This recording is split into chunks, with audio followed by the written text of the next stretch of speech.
People love water. They always have and they always will.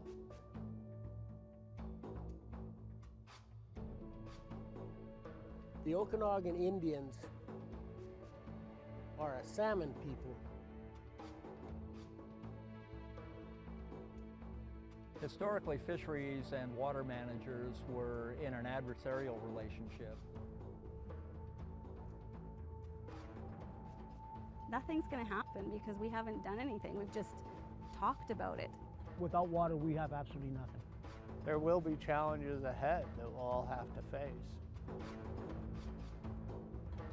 All humans have a connection with water. We are bound by it in more ways than we sometimes realize.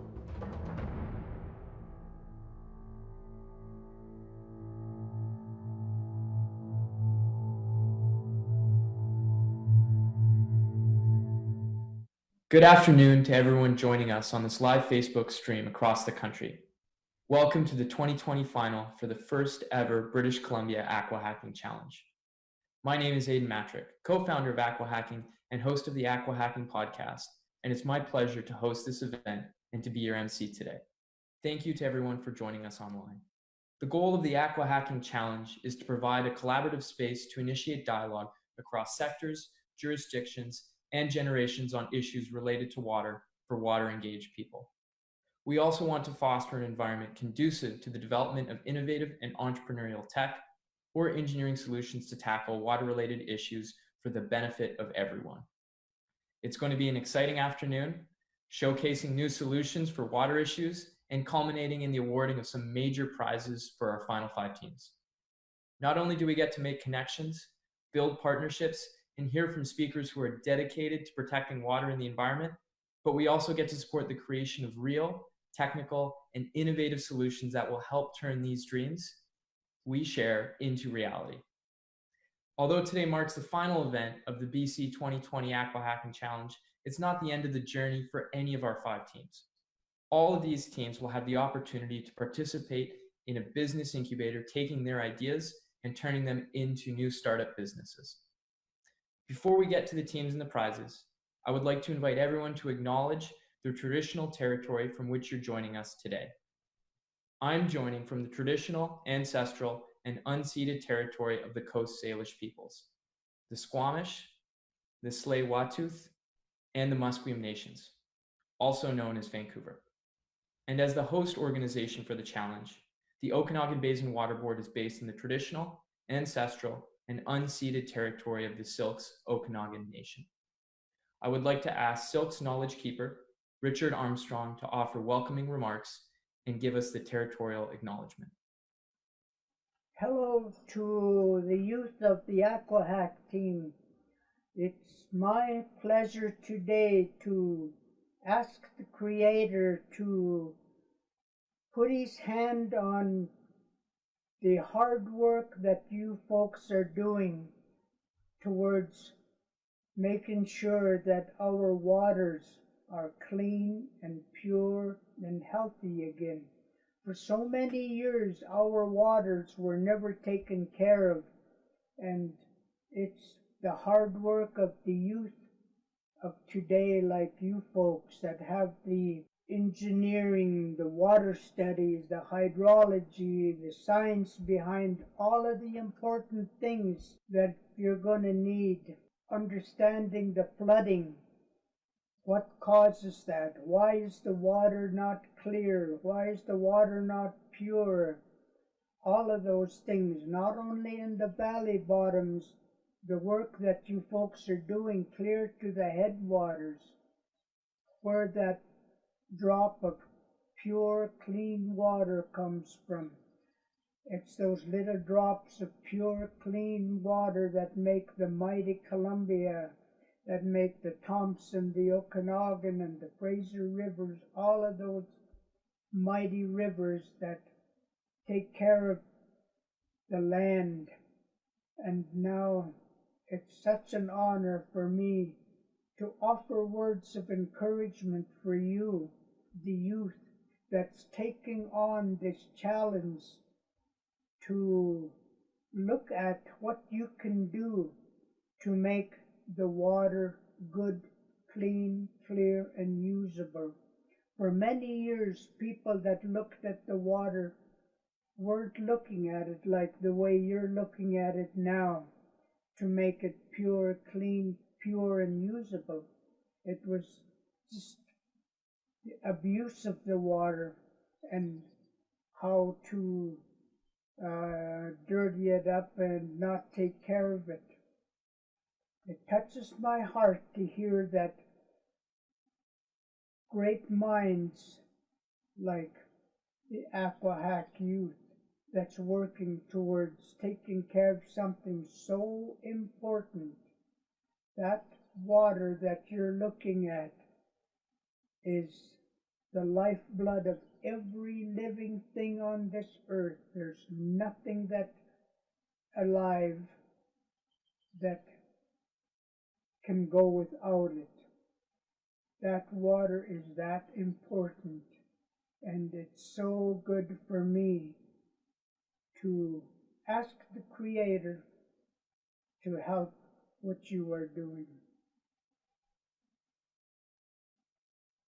Korinchoten, Nkonda Mistmanchen, is schools at Stroyums, it Osten Silke youth that AquaHack team, ik nagestensie sjoer, ik nagshitks.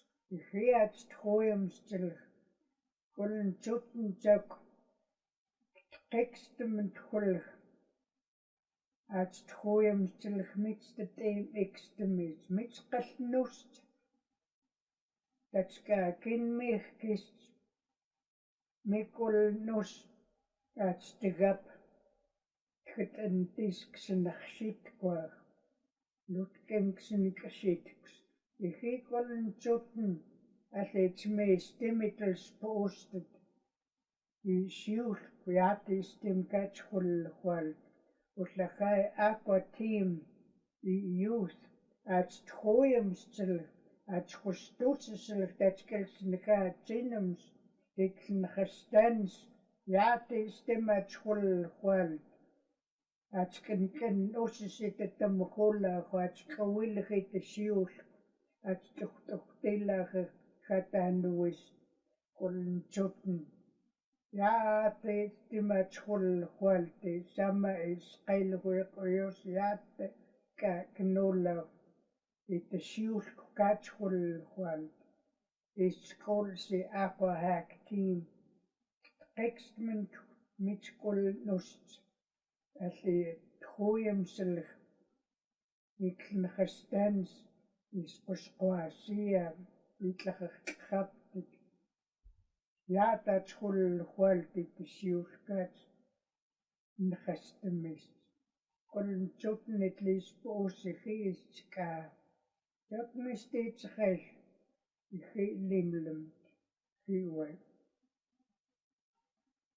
Thank you, AquaHack team, for what you're doing. It's an honor for me to offer this prayer and words of encouragement.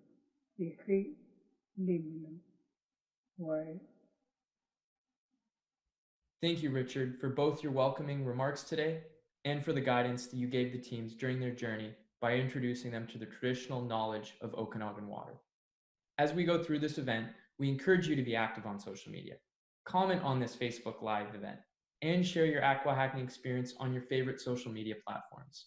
Use our hashtag AquaHacking and mention us at AquaHacking and at OKWaterWise. I would now like to welcome the Executive Director of the Okanagan Basin Water Board, host of the British Columbia AquaHacking Challenge, to make some opening remarks. Please welcome Anna Warwick-Sears. Hi, everybody. I'm so excited to be here for the finale of the BC 2020 AquaHacking Challenge. My name is Anna Warwick-Sears. I'm the Executive Director of the Okanagan Basin Water Board. And really, I just want to take a few minutes to say thank you to everybody. Thank you especially, though, to the teams.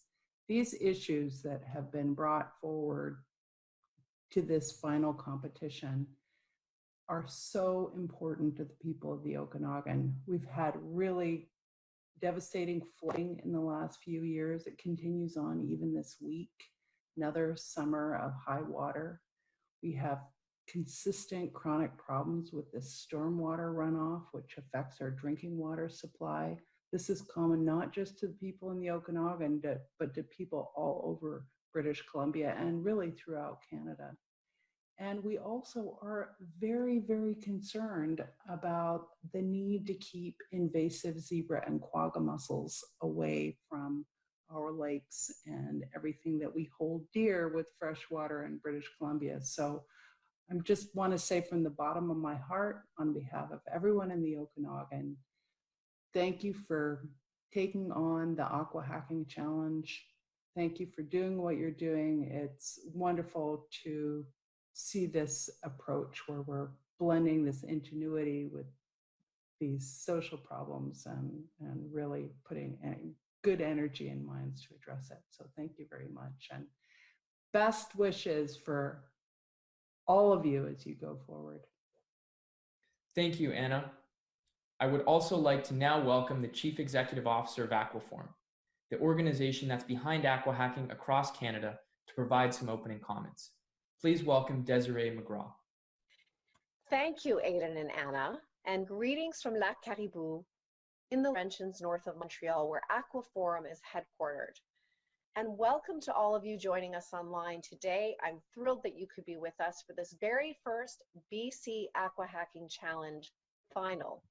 And it is a particular pleasure for me to be kicking this off today because I have been living in beautiful British Columbia for the last few years, until recently when I returned to my native Quebec, in part to take up the role as the new CEO of Aquaforum. And so this is my very first AquaHacking Challenge final, and I'm very excited. As you may know, AquaHacking is the flagship of Aquaforum, which was founded in 2015 by the de Gaspé-Beaubien family.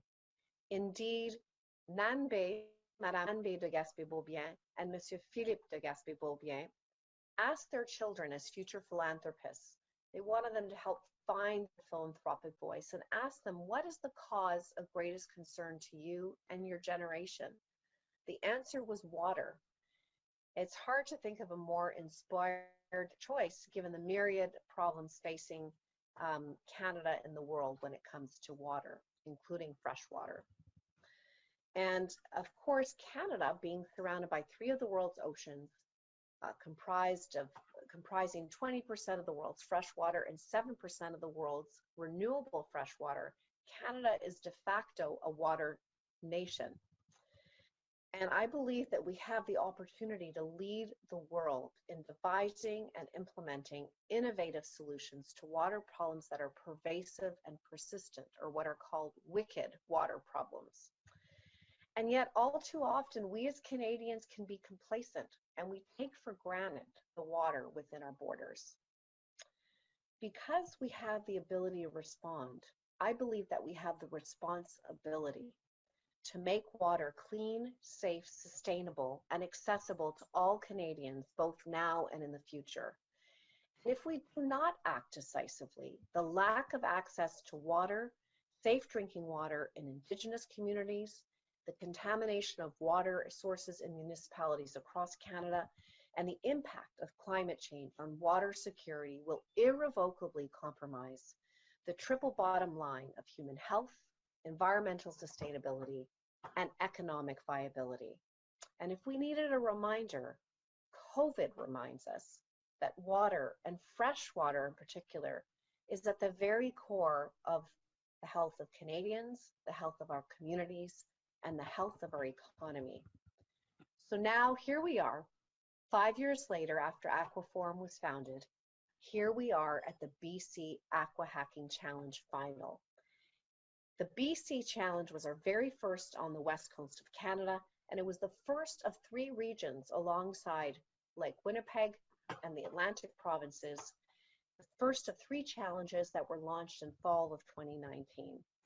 And this was made possible by our wonderful partnership with the Okanagan Basin Water Board. And we want to thank Anna Warwick-Sears, from whom you've already heard, and her her partners, her colleagues, James Litley and Carolina Restrepo, for your wonderful partnership and indeed friendship that has developed over these last few months. I also want to acknowledge our regional partners and funders, the Real Estate Foundation of Canada, Tech Resources, TELUS Canada, and nationally, Ovivo, Lavery, MyTax, and IBM, and of course, the Gaspé-Bobier Foundation and the RBC Foundation through its Tech for Nature initiative.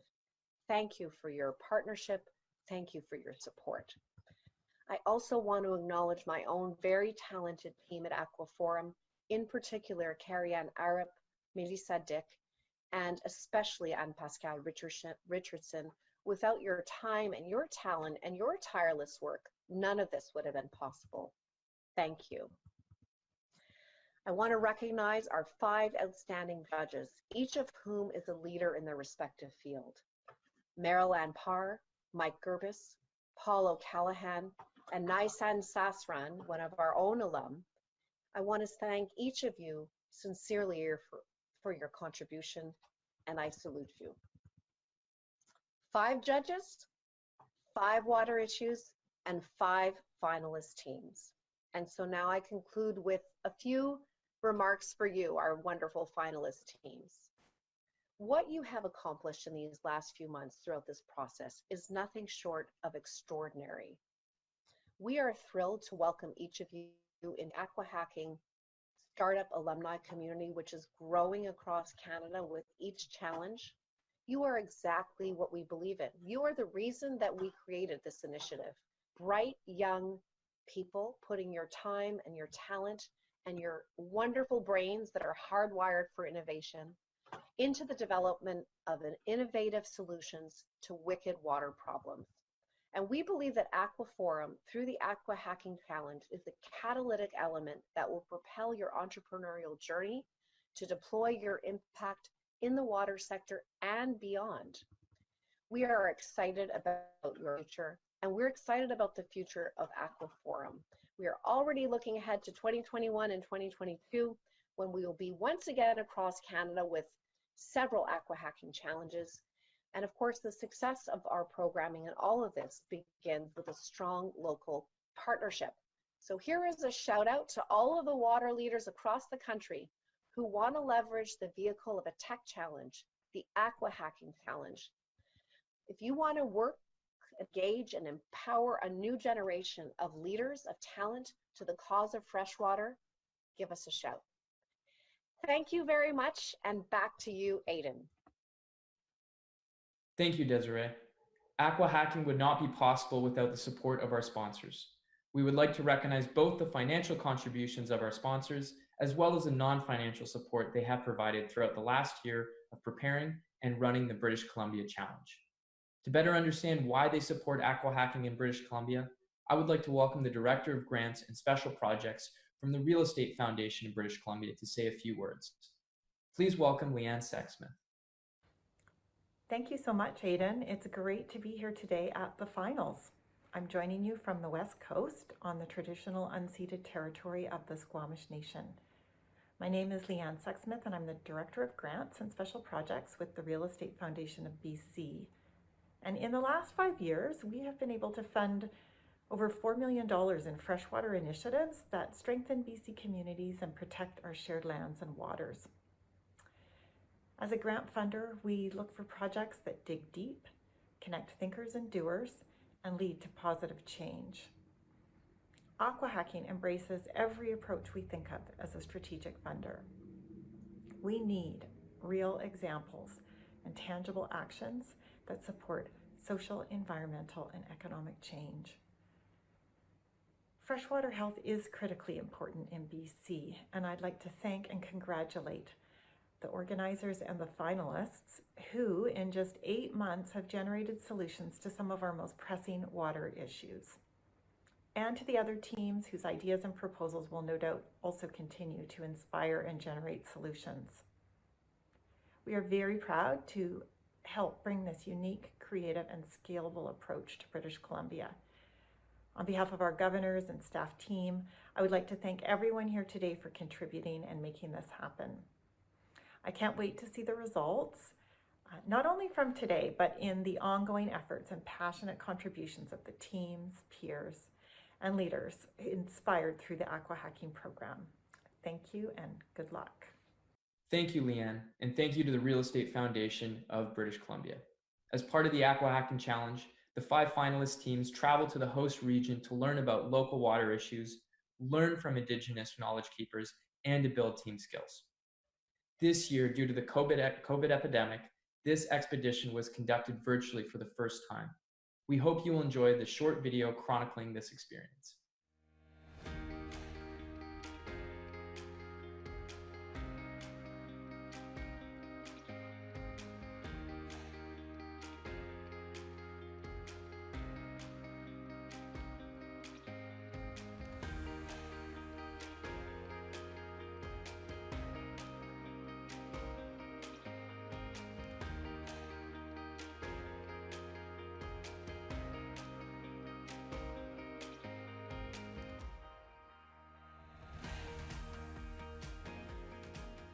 Hello, everyone. My name is Jay, and I am from Team Atlantis. So my name is Megan. I am from Waterlution. Yeah, my name is Oliver. I'm from Team O0. My name is Gavin. I'm from Team Elite. My name is Wasim, and I'm from ADS Team. Okay, guys. Carolina. I'm from Team OBWB. Snowboarding. Wakeboarding. Scuba diving. Sailing. Like watch a nice sunset over a body of water. I think my favorite way to interact with water is to fish. I like to swim, I love shower, and also kayaking. I just love to grab like a large bottle of water and just soak it all up. So that's my favorite way to interact with water. We want to welcome you to the Okanagan. This photo can summarize a good part of what you can enjoy here. Amazing views, lakes, beautiful mountains, local agriculture, wine production, and much more. So for our experience, we're going to start on Okanagan Lake. So Okanagan Lake is a very beautiful place. Windsurfing and wakeboarding are incredibly popular. And so start our adventure there, get some airtime on our wakeboards. We decided to go sightseeing at the Okanagan Valley to look at the beautiful cherry blossom. We all know that the Okanagan Valley is the second largest producer of wine. So obviously we need to put in wine in that meal. Kelowna grows a lot of apples here. So, and we bake a pie, an apple pie, and that would conclude our perfect dining experience in the Okanagan.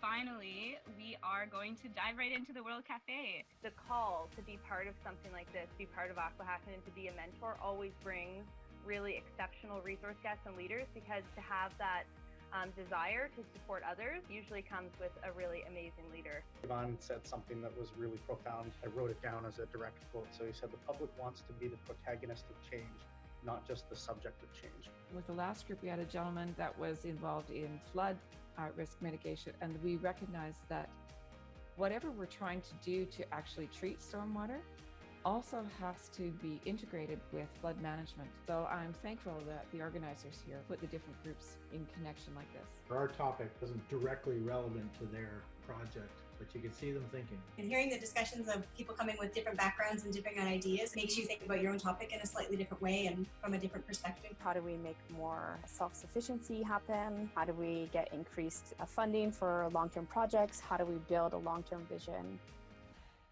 So welcome everybody to day 2 of the expedition. Getting to the finals, you all have amazing skills. The 5 pillars of what we're going to be looking at over the weekend is leadership, communication, collaboration, teamwork, and empathy. We are in a competition, but the concept of the expedition within the AquaHacking challenge is really to make some connection great connections. We're going to dive right into an icebreaker now. It might be pushing you out of your comfort zone. I need some volunteers, one from each team. I'm going to start my timer. Go. This is a critical piece of entertainment hardware. This is a pig, a golden pig. Oh my goodness, pineapple, the best fruit, tropical. Please just tell us a little bit about what you drew and what it means to you guys. What you first represent is a circle of people holding hands and working together. Japanese honeybees manage to deal with these killer hornets by working together. Together they can handle the snow load, dead load. So we're kind of like putting the pieces of the puzzle together. More importantly, I'd like to draw your attention to the pizza. I think this form of gathering and training and education and innovation, I think is part of our future. Well, I wanted to say like a big shout out to everyone from Waterlution and AquaHacking. I think you did a really great job with this virtual retreat. I know it must have been really difficult, but I think that the use of the breakout rooms was really great. I may have gotten more out of this than I would have even if it were originally in person. Honestly, the workshops, the skill buildings on about empathy were really eye-opening for me. It really taught me a lot, and I was kind of really surprised by that, and I thank you a lot for that. My whole perspective towards water has really changed, and I think I needed that, like to look at water as something more spiritual, more sacred. Building this ecosystem around those water issues is very impressive, and I'd like to continue in contributing in this kind of event. Thank you. Our water issue leaders. Thank you. Thank you. Thank you.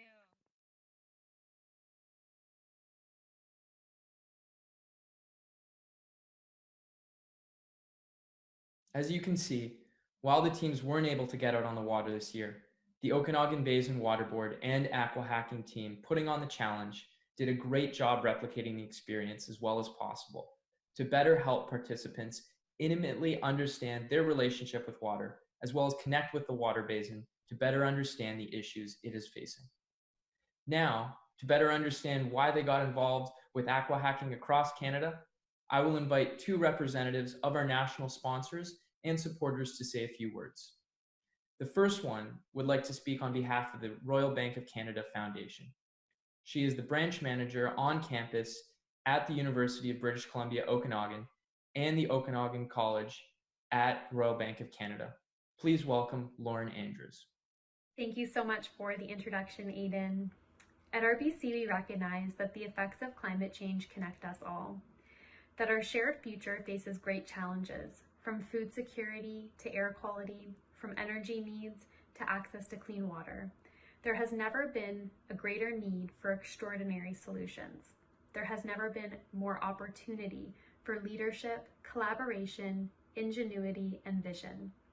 That's why RBC is committed to supporting new ideas, technologies, and partnerships to help shape our shared future. We demonstrate this commitment by supporting game-changing initiatives like AquaHacking through RBC Tech for Nature. RBC Tech for Nature is RBC Foundation's multi-year commitment to protecting and preserving the world's greatest wealth, our natural ecosystem.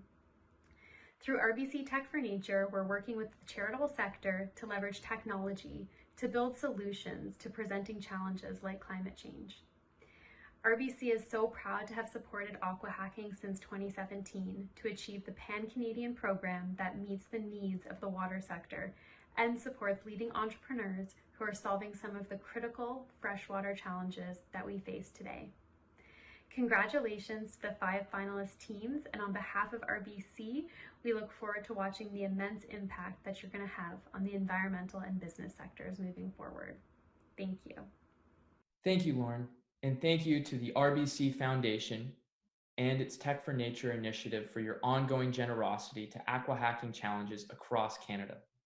Our new national partner this year, MyTax, is making it possible for teams to enhance their prize winnings from the AquaHacking Challenge and providing direct links to business incubators across Canada. We're very excited to welcome MyTax as an official partner, and I would like to welcome the Vice President, Strategic Markets, to say a few words. Please welcome Duncan Phillips. Thank you, Aidan, and hello from Nochwalachrum, or as you know it, Bowen Island, part of the traditional and unceded territory of the Squamish peoples. My name is Duncan Phillips, and I am Vice President, Strategic Markets at MyTax, a national not-for-profit organisation that has designed and delivered research and training programs in Canada for over 20 years. We build partnerships that support industrial and social innovation in Canada. And those of you who heard my remarks at the semi-finals will remember that I said that MyTax would have funded over 10,000 national and international research internships by the end of our fiscal year, which at that time was just 6 days away. We are now in our new year, and this year our target is 15,000 internships. So we will be depending on the AquaHacking teams for a large number of those. MyTax is thrilled to be part of this innovative challenge, and today is filled with excitement, apprehension, and expectation for us as well as for you. Over the past 2 weeks, the Lake Winnipeg and Atlantic Regional Challenges held their semi-finals, and I was honoured to be one of the judges on the Atlantic Challenge. But today, BC is back in the spotlight, leading the country, as we here on the West Coast always expect to do. These 5 exceptional teams will show us just what they're capable of. Now let me get out of your way so the fun can begin. I'm looking forward to seeing how far you have all come since March, and to watching how far you will go from here. Thank you. Thank you, Duncan, and thank you to MyTax for your partnership. Now, I would like to officially open the British Columbia 2020 AquaHacking Challenge final. We're going to see the final pitches from the teams in a few short minutes. But first, you might be wondering, what is AquaHacking exactly? Well, as you probably already know, the first AquaHacking Challenge took place in 2015, and it was established to harness the tech talent of innovative young Canadians to help solve some of our country's most critical water issues. In collaboration with leaders from the water sector, academia, tech, and business, the 8th-month AquaHacking Challenge program is a catalyst for entrepreneurial solutions and a launchpad for youth-led water tech startups. Since 2015, 17 startups and social enterprises have been established, with 30 jobs created in the water sector. Issues tackled ranged all the way from microplastics to invasive species, sewage overflow, blue-green algae, road salt, and many more. This year, we are proud to be delivering the program from coast to coast across Canada in 3 different regions, and the British Columbia AquaHacking Challenge is the first among them. Over the last months, 195 young Canadian innovators have applied their passion, skills, and creativity to solve some of British Columbia's most pressing water issues. Mentored and coached by water, tech, engineering, business, and legal experts, only 21 of them remain. Their teams have been selected as finalists last spring, and they are now about to pitch their solution and business case to win the challenge. It's been a long journey for them, but actually, it's only the beginning. Now, let me introduce the 5 judges who have accepted to evaluate them and identify the winner.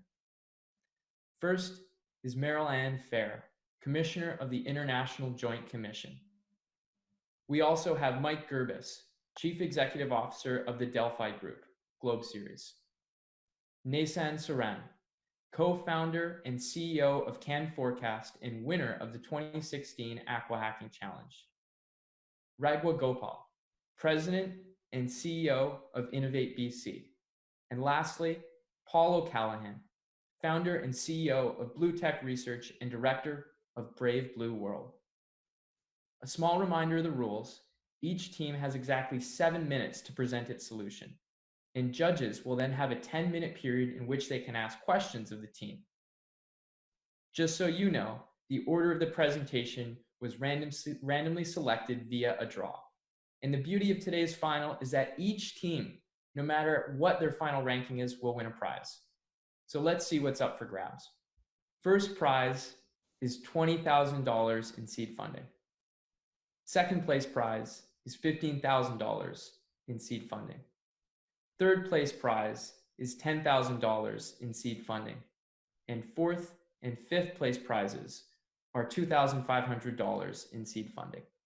Before we begin, it is worth noting that each team is eligible to double their prize amount due to MyTax providing a matching fund. Thank you, MyTax. And now, I would like to welcome and introduce one of the driving forces behind AquaHacking, Nanbe de Gaspé-Beaubien.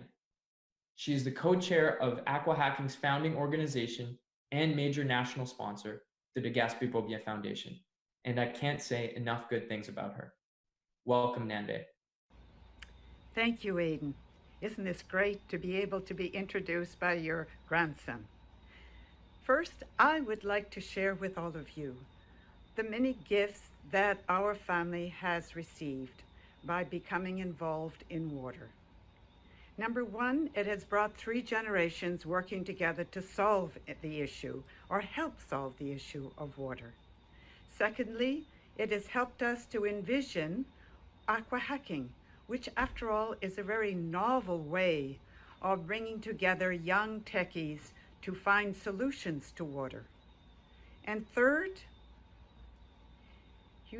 bringing AquaHacking across Canada has really helped us in our family develop our vision, our dream, for ensuring that all Canadians become aware of the great water heritage of our country and that they will join us in protecting this great heritage. But none of this would be possible without awesome community partners. And we are very lucky to have indeed in the BC region a great partner in the Okanagan Water Basin. I really think that with their team, their partners, and their sponsors, they have made a great difference. I'd like to just call attention to 2 particular groups, RBC and the Real Estate Foundation, who have been extra special in helping out this region. I also want to thank all of you for joining with us, for taking a risk, and realizing that together we can and do make a difference. And finally, to each of the wonderful entrepreneurial young people, innovators across our country, I send my blessings. Thank you for all the hard work that you have been doing to find solutions to our water issues. Thank you. Merci beaucoup. Puis je retourne à mon petit-fils, Aidan. Thank you to Nambe and the De Gaspé-Beaubien Foundation.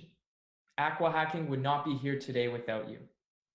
You may not know, but once teams compete in the AquaHacking Challenge, they become a part of our alumni community, remaining networked with other AquaHackers and are able to reach out and help each other. Let's hear from one of the past AquaHacking teams, Clean Nature, who won 2nd place prize last year in the Great Lakes and St. Lawrence River Basin AquaHacking Challenge.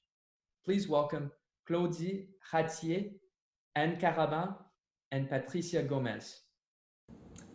Hola, bonjour, hello everyone. This is Patricia, Claudie, and Anne from Clean Nature. Today we want to share with you our AquaHacking experience, what we have been doing since we won the 2nd place at the 2019 AquaHacking final. We also want to share with you our plans for the coming years, as we are still working to tackle the environmental road salt issue. We met during our master and PhD degrees at the university, and as we were concerned by the road salt impacts on aquatic ecosystems, we decided to enter into AquaHacking Challenge, to think beyond existing technologies and to develop and focus in creating a realistic cutting-edge technology to help winter stakeholders to optimize current de-icing practices. It was saying that the idea behind Clean Nature, the name of Clean Nature, comes from salt, the salt molecule itself, and NaCl. Indeed, Clean Nature developed GIA, a smart decision-making tool based on artificial intelligence that uses real-time meteorological and road conditions to accurately predict salt doses to be applied on our roads. GIA is designed to be a user-friendly tool developed as a web-based application to better support work of winter stakeholders. Hi everyone, salut tout le monde. So AquaHacking was a really great experience for us as we were able to develop and concretize our ideas through this challenge. We were also thrilled to be part of this a great competition as we received an amazing support from AH mentors, and still we have a great support by AquaHacking ever since, thanks to Anne Pascal and Melissa. Thanks also to the AquaHacking Challenge. We had few interviews in different newspapers and radios such as Radio Canada, CBC, Le Soleil, Agence Science Presse, and so on. A lot of things moved forward for Clean Nature since the AquaHacking Challenge. First, we officially incorporated and created our startup. Then we participated to another challenge by the WWF Canada, and we were one of the 4 award recipients for the Water Tech Challenge 2019. And as part of this challenge, we received another important funding, and we are now part of a 6-month accelerator program. Hi everyone. So we're currently collaborating with another de-icing company to improve our tool guia.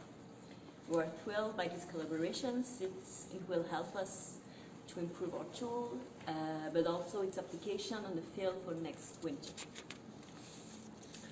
Clean Nature is also super excited to be part of the ESRI starter program established by ESRI, the pioneers company that has developed the world widely used GIS mapping software ArcGIS.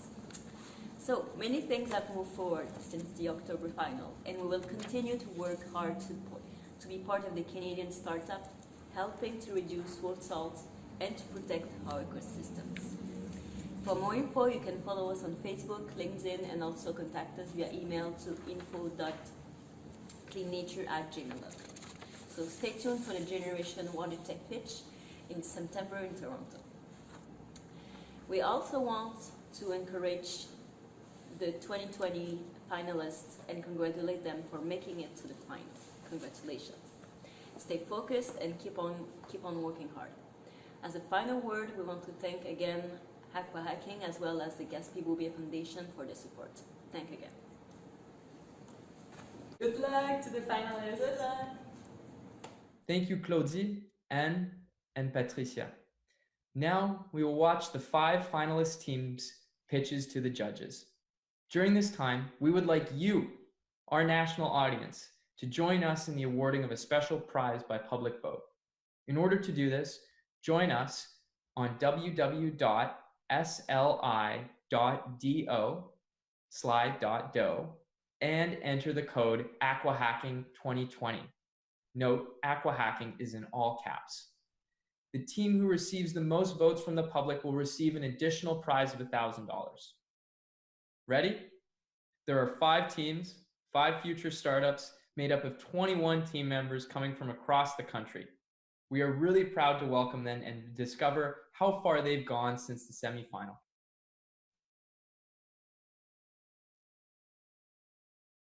Hello everyone, my name is Jacob Saul and I'm the CEO of Gravity Assisted Particle Separation Systems. My partners are Rudy Kumar, Cole White Robinson, Jaden Wong, and Graham Kumagai.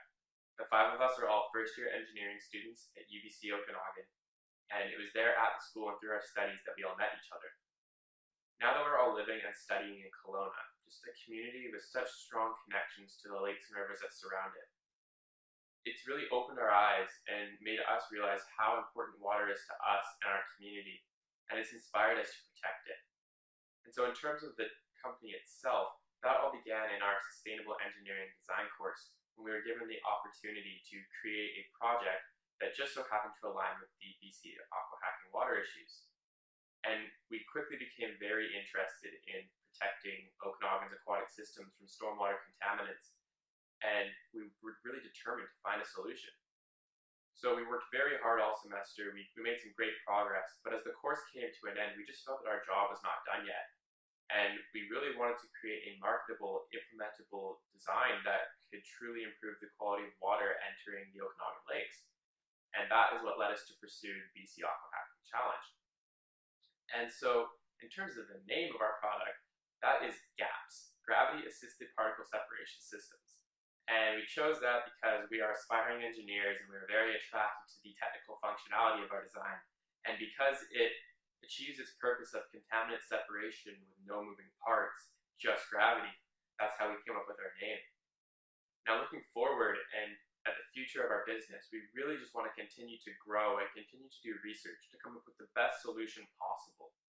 And this competition has given us an incredible opportunity to do that. And that's why we've given it all we've got to get the best possible result.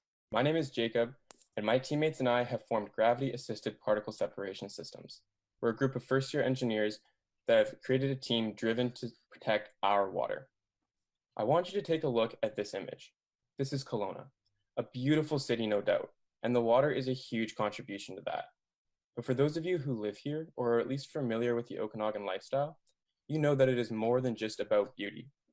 The water supports life, it drives our economy, and it ultimately brings people together.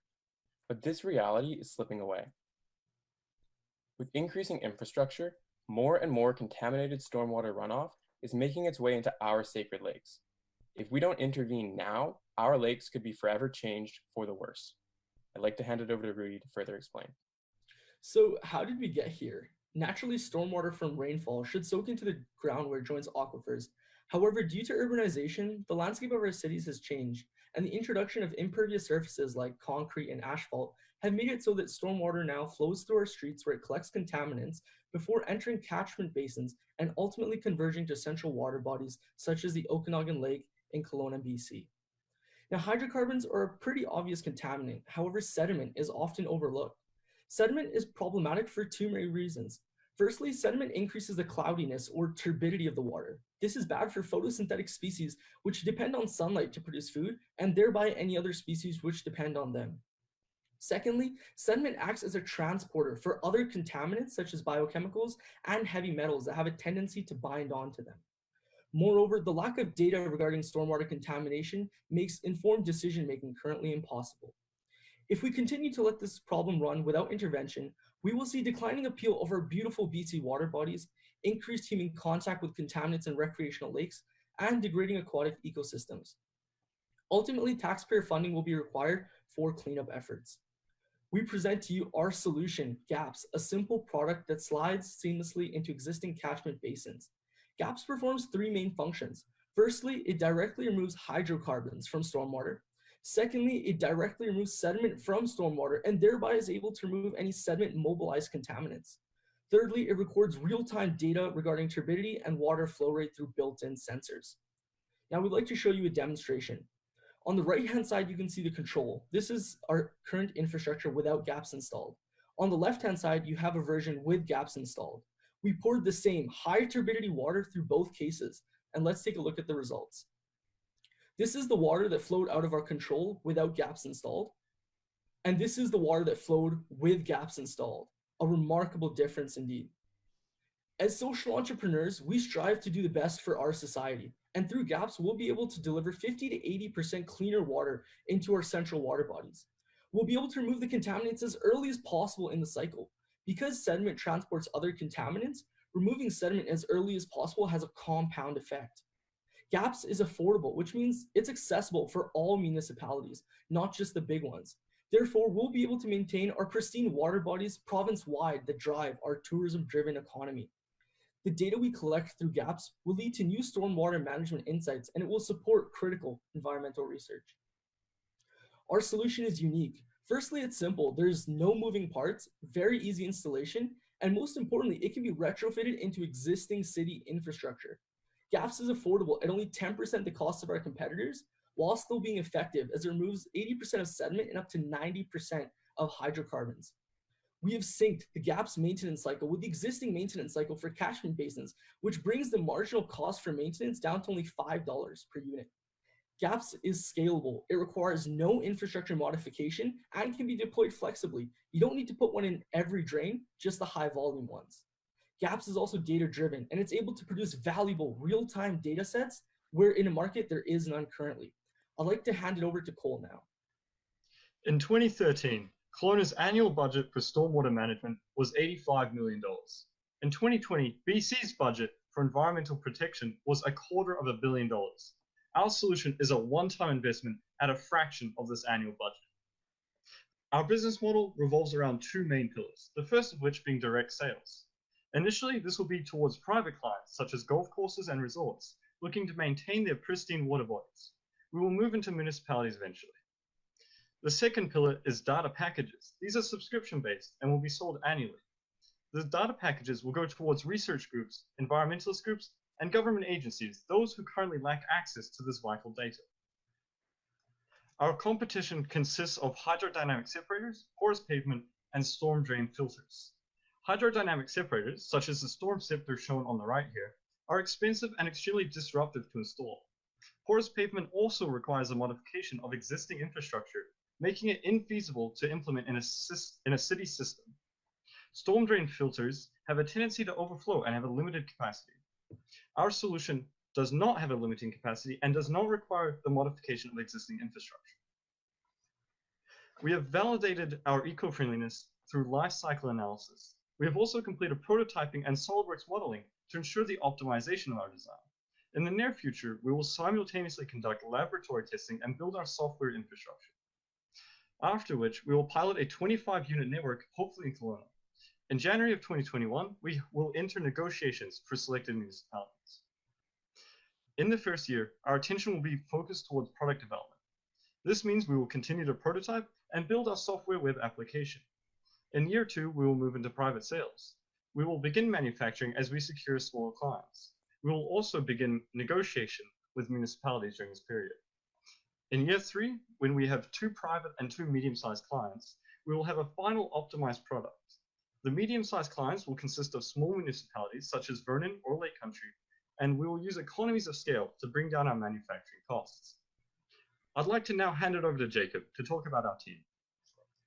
So here we have our dream team. On the left, you can see is our current team, and on the right, we're showing that we, in the future, decided to implement a board of advisors. This board would include experts in various fields that would help us maximize our impact. Thank you very much for your attention. And now we'd like to open this time up to any questions. I'll jump in to begin with, if you like. So the business case and the benefits are quite clear, well set out. I think just in terms of the functionality of the unit and how it works, it would be great to hear a little bit more about that. Yeah, absolutely. I think I can speak to this topic for you. So we really address 2 types of contaminants principally. One is hydrocarbons. And what happens is our system consists of a hollow column, which allows water to flow through it, but water is maintained at a certain level. And we have hydrocarbon absorbent pads, which are placed at the water line. And through density, hydrocarbons rise to the top, which allow them to be absorbed without restricting any flow of water. Secondly, we promote sedimentation of any contaminants within the water by altering the fluid flow through the system. In that way, we don't actually present a membrane that filters out certain things, which would be constrictive of water flow. Instead, we just change the way in which it flows by slowing it down in such a way that it promotes sedimentation, which gets rid of the sediments before the water has an opportunity to rise back up and exit through the effluent pipe. What's the cost of the unit itself? So would the capital cost be a hindrance in municipalities adopting this? Well, each unit itself costs around $200 to manufacture. That includes the sensors and the transportation labor costs, manufacturing everything. So when we're looking at different municipalities, when we're looking at Kelowna, for example, they have around 9,000 storm drains. We estimate there to be about 2,000 of these drains in downtown Kelowna in the most affected area. Now, if we then implement these products into the most strategic of these drains, say 1,000, we'd look at a total implementation cost of around $200,000 for all of them.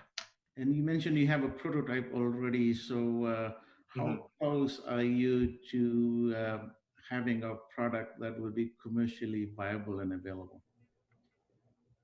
So in terms of our market readiness, we really want to dedicate the first year, the better part of the first year, towards research and development, just while we optimize our product. You know, all the work that we've been able to do has been under the constraint of being at home and doing the best that we can there.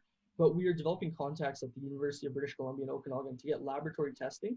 And there we want to basically create a control sample, and we want to do proper scientific testing to generate statistical significance and optimize our product in laboratory.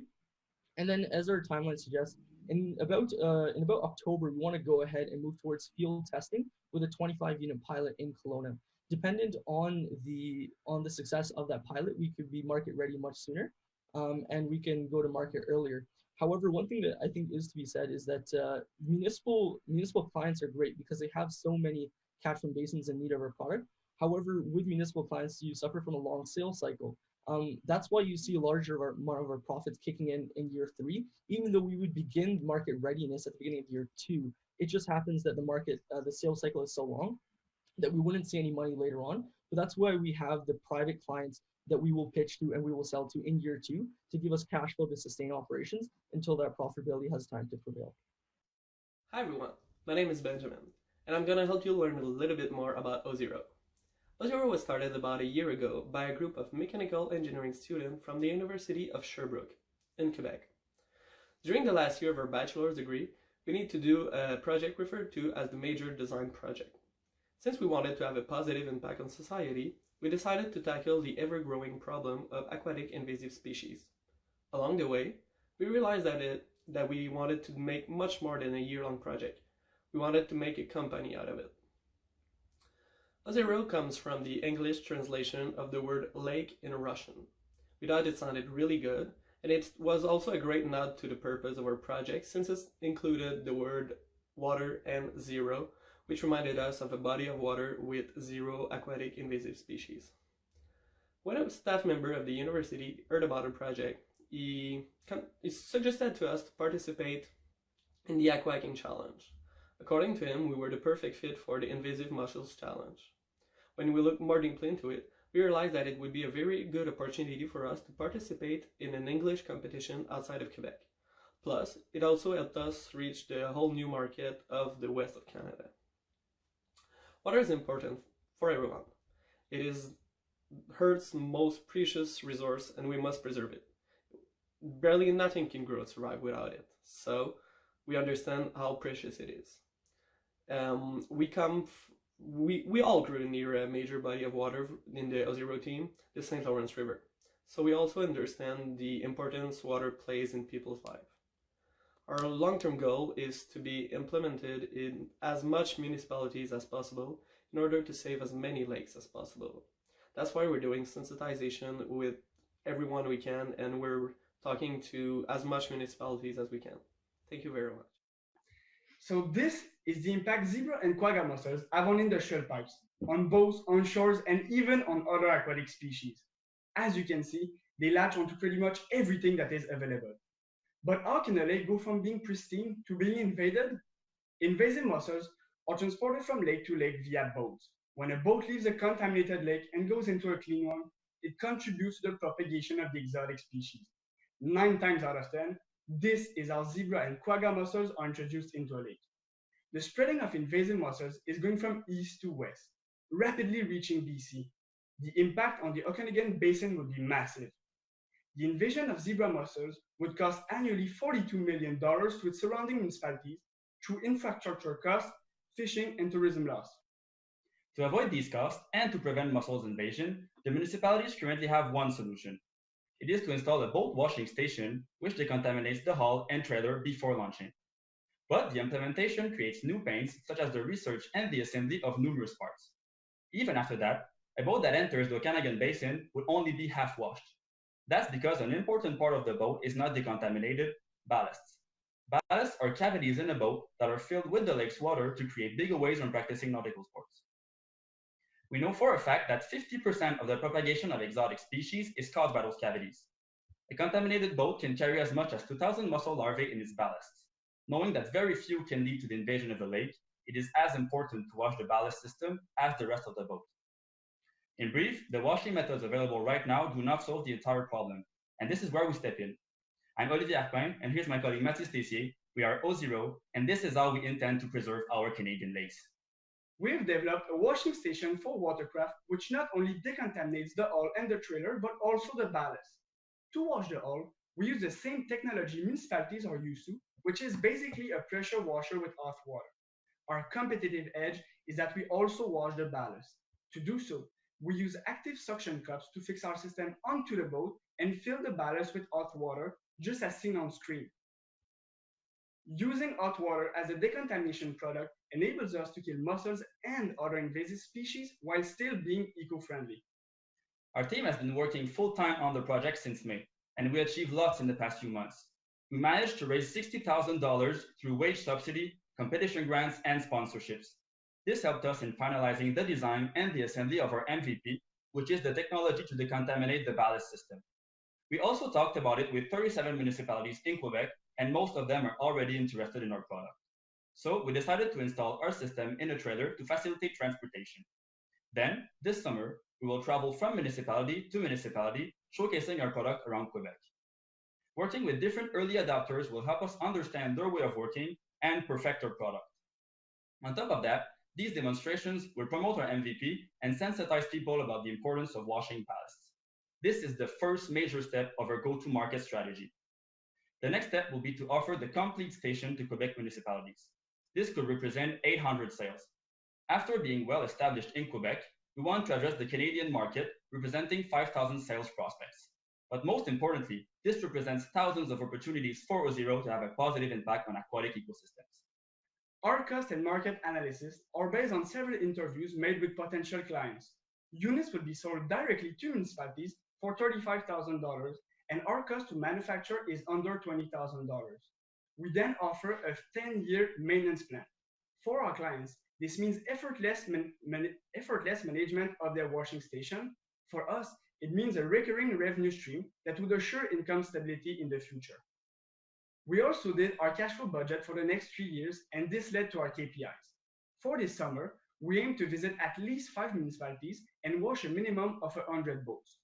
1 year from now, we want to have made our first 2 sales with influential municipalities. We also want to have a partnership with the Union of Quebec Municipalities to better showcase our product throughout the province. Then, 3 years from now, we aim to have made a total of 13 sales in Quebec. Achieving these indicators will ensure the viability of O0 throughout time. We will then be able to expand our market to the west of Canada. To get there, we have important next steps. Starting next week, we will be at Lac Mégantic's launching ramp, our main partner, and we will be operating our MVP. Then, during July and August, we will offer day-to-day ballast washing services all around Quebec. Our presence in the field this summer will deepen our knowledge of future clients and help us make our first sales. We'll also do water analysis on decontaminated ballast to quantify the number of invasive species we counter. This will show municipalities how important it is to wash ballasts. In the meantime, we will deposit a provisional patent. This will protect our technology for the next year while giving us enough time to commercialize our product and pursue the full patent. We'll also continue working on our co-founders agreement to be ready for incorporation in early 2021.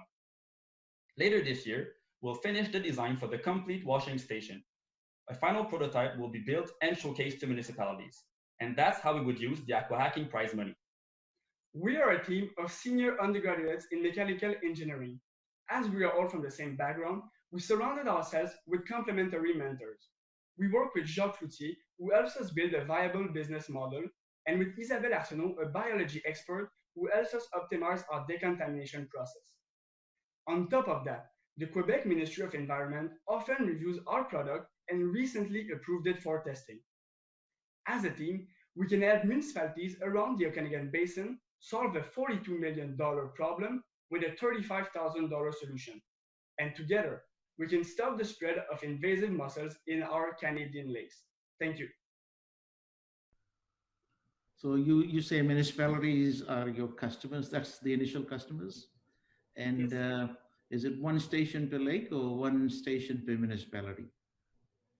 It's one station per municipality. Okay. Thank you. And have you engaged a number of municipalities and got feedback from them?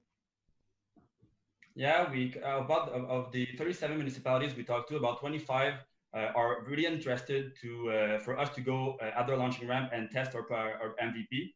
So yeah, we're about one call away from being at their launching ramp. So yeah, everything's all set. You mentioned that Quebec's Ministry of Environment has validated your product. Can you walk us through the steps you took to make this happen? Yeah, so first we contacted the Quebec Ministry of Environment a while back to talk about our problematic and explain our project and how we were approaching it. So they got really interested into our project. So we started recently talking to them more and more frequently. So about twice a month. And because we want to test our product on the municipalities this summer, we decided to make it more official and ask them for their approval and to review our product, so that they would make sure that municipalities have no problems and no fears and nothing like that. So that's how it went. So you got an official approval from. Yeah, we got an official approval from the Quebec Ministry of Environment. So walk me through, you sell one of these to the municipality, and then the municipality's officials, their personnel, use this equipment, and do you come back and maintain it sometimes, however, whatever frequency you do that on? And am I right so far? Yeah, absolutely. Yeah. Okay, and then what happens to the wastewater that your system has used? Like, you've basically sterilized the ballast water. What happens to that? And is that part of your solution, or is that something now the municipality has to deal with if they buy your product? Yeah, we designed the prototype and the product itself to being able to add some technology to recirculate the water and to reuse the water, to not waste the water first and for energy consumption. And but for now, it's not fully done yet. So the municipalities, when they have their washing station, the ground itself is made for to prevent the water from going in the lake. So there's a safe distance from the lake, and the soil is soaking the water. So there's no possible way to infest the lake with the solution. I see. Okay. I really like the solution. I think there is definitely a need. The only thing I'm having a little difficulty trying to kind of figure out, say, scaling up of your business. What would the business look like, say, 10 years from now? How, I guess, in simple forms, how big is the market? Like, can this be a $10 million business, or is it a $1 million business? As we mentioned, there's about 5,000 sales like opportunities in Canada. But yeah, for the business to grow and grow more, the south of the USA is really interesting because they have these boats going from lake to lake all year round. So when the Canadian market will be saturated, let's say, we could go to USA, and we evaluated that the market itself for only the north of USA and Canada, it's about a $1 billion market. We just to complete on that, we're also currently looking into a different solution to diversify our proposition value. So we found some opportunities to sell information about the zebra mussels we collect and water analysis we do to the Quebec Ministry of Environment, who's ready to pay for it. So it's like a contract service, they call it in French. So we were ready to engage into that this summer also to add more money into the income of O0, but due to COVID it was delayed. So it will probably go back to it next summer. So it's an additional income that the company will make. Hi everyone, we are Team Elite. I'm Kivan from Kelowna. I'm Harvey from Kelowna. I'm Gavin from Kelowna. And I'm Almin, and I reside in the Lower Mainland. We are the graduates of Civil Engineering Technology from Okanagan College and currently studying for our degree at UBCO. We always had the passion to think outside the box, and we wanted to change the world around us. So when AquaHack provided the opportunity for us to think critically about the contamination of stormwater, we said, why not? Let's take the challenge. So you might think, is water important for everyone? It is. Water is important for every individual on this planet, but it's not appreciated by everyone. So through our innovative technology and our education for our community, we're going to bring that appreciation to everyone. And you might think, okay, where did the name come from? Elite. The name actually comes from barbecues that we had at Harvey. It comes from the brand of this barbecue, which reminds us of good time, delicious time, and the name is prestigious. So we said, you know what, let's go for it. Let's choose a name. And our long-term vision for our team is to really expand our brand, which is A to Z Filter. And in order to do that, which results in improved water quality of our stormwater that which leads into our lakes, streams, and everything. So imagine through our technology and our innovative ideas, we're converting this to this. Can't wait to see you guys. Hi everyone. Let me welcome you on behalf of my team and A to Z Filter to our virtual pitch from Okanagan area. Hopefully one day I see you guys face to face and have more conversation with you guys. Basically, I want to introduce you my lovely team and passionate individuals to you guys. We have Javier, we have Gavin, we have Ahmed, and myself, Kivan. We are graduates of Civil Engineering Technology from Okanagan College and currently pursuing our degree at UBCO in Civil Engineering as well. Well, in January 2020, AquaHack introduced us to the challenge and we started to do some investigation. We found out that a lot of hydrocarbons and oils from vehicles are leaking and finding their way to a catch basin and our stormwater and ending up in our lakes and streams. So we started to do a little bit of research. Unfortunately, there was no filtration at the stormwater outlets or there's no treatment involved with it. You know, having pollutants and hydrocarbons in water, it's not only Okanagan area's issues, it's actually like a worldwide issue. And thanks to the problems that we faced during the COVID-19, we realized that actually a lot of things that we have, we shouldn't take it for advantage, and food safety and security is one of the things we should be careful about it. As a matter of fact, Interior Health released a report recently that if the proper measures are not taken right now to basically preserving our water sources right now, in the future, it's going to cost us more to upgrade our systems in order to make it potable. So as a matter of fact, Vernon would cost, which is the north of Okanagan Lake, would cost almost $400 million to have that system upgraded. And you might ask, okay, like tourism, and you know, it's one of the attraction point of Okanagan. They're not really involved directly. Well, out of the $1.25 billion of GDP that generated from Okanagan area, $620 million of it is from tourism. So I don't think that tourists would like to be spending time at the dirty beaches or like restaurants or like orchards or the vineyards that are like around the contaminated lake.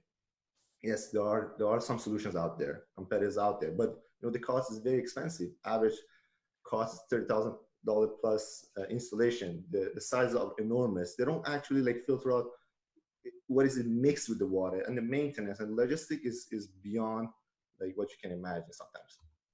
You know what? We start to do research. What is actually available for? What kind of media is available for filtration system actually? And yes, activated carbon, graphite, they are available, but you know, there's a carbon footprint involved with them, and they're very expensive.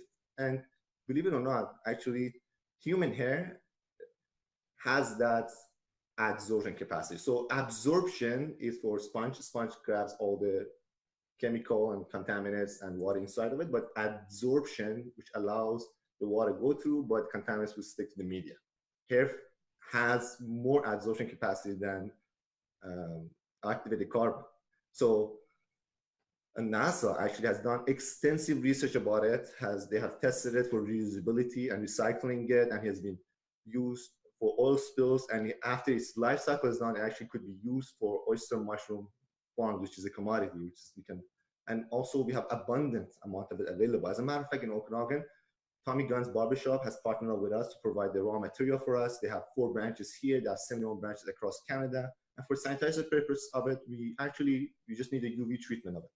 So based on what media we have available and the design of our kidney inspired by that, we established our prototype in March 2020. We start testing it, and we had an objective for it. We wanted to maximize our filtration of hydrocarbons, maximize efficiency, minimize turbidity, and minimize maintenance. We just need gravity, and it's user-friendly. Each one of the cartridges look like this, replaceable like a printer. It doesn't take a lot of study for it. We send our tests to Caro Analytical. They're a very accreditable lab in Kelowna. They started testing our water before and after, turbidity reduced, hydrocarbons reduced, and we have less than a 2-minute video available. During the question and answer, you can ask for it. We can display it for you guys. And the extensive report is available too. You see here, we have before and after picture. As a matter of fact, I told the team, I would definitely swim in the water and in the right bucket. I wouldn't really swim in the left one. Now we know what we have. So definitely we have to like look at who are our clients. So municipalities, obviously, like they're interested in this product. In Okanagan, we have 14, and BC, and then we look at in Canada, and as it increases the number as we go to provincial, national, and international. And then we went to developers. Actually, we reached the private sector. We actually have a testimonial of a developer that's interested in our product. So we say, okay, so now we have, let's look at the number of developers we can work with, and we see the number increases. We go into provincial, national, the other. So based on the needs, we started to design 3 different products, different sizes for municipal, commercial, and residential. And we wanted to make the sizes feasible and our pricing competitive. Why? Because we believe we want to change the world. So rather like really making a lot of profit, we wanted to make it accessible and affordable for everyone. Because in reality, we are a social enterprise too.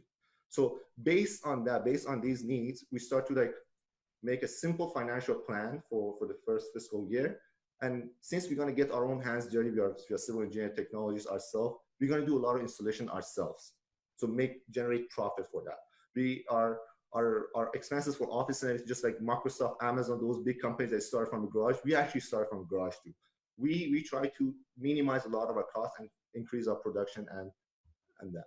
So our timeline is very manageable and basic. So basically, you see, I want to have a pilot project with the city of Kelowna to generate a lot of data, learnings from us, and our sale starting next year, and being at the buildings and many other arenas to market it and distribute it throughout BC in 2020.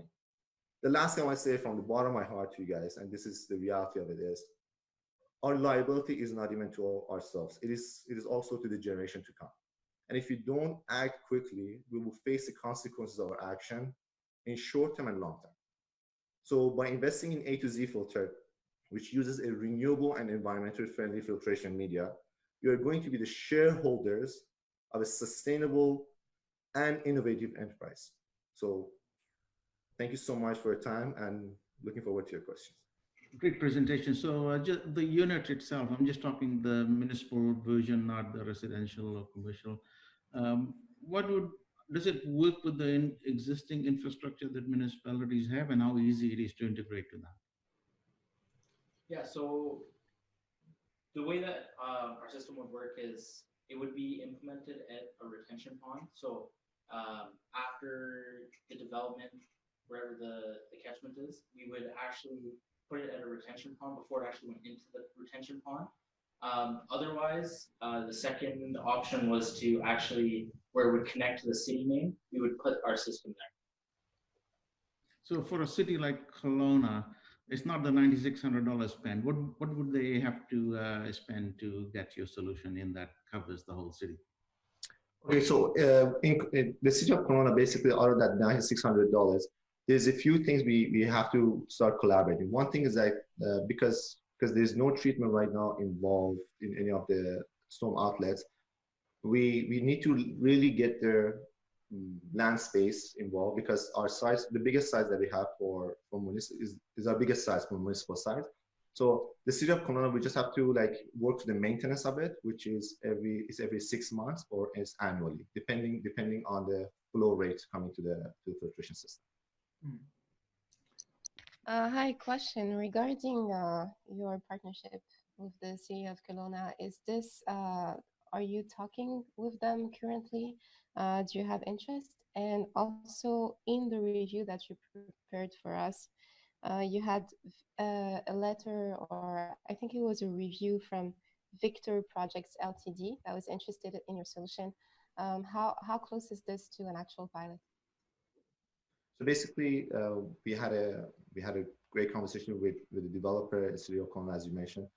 We went and visited the site. We demonstrated our prototype actually, and it was very interesting that as soon as the idea was pitched and how low maintenance and it doesn't require a lot of logistics such as electricity or anything, immediately we got the response, and that kind of gave us the indication that we can go on private sector too. So rather than municipality, that private sector is interest. So these guys were introduced to us by our mentor. So we went to a job site and just had a discussion with them.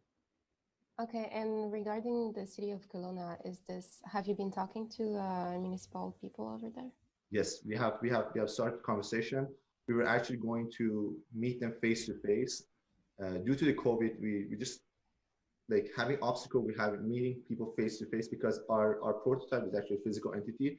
And when people actually see it how it works live, just like the video I mentioned, we should have been like presented to you guys, but like it actually changes a lot of people's perception because our waste product is not going to be taking any landfill, because a lot of times City of Kelowna talks about the maintenance, the landfill, and all these things.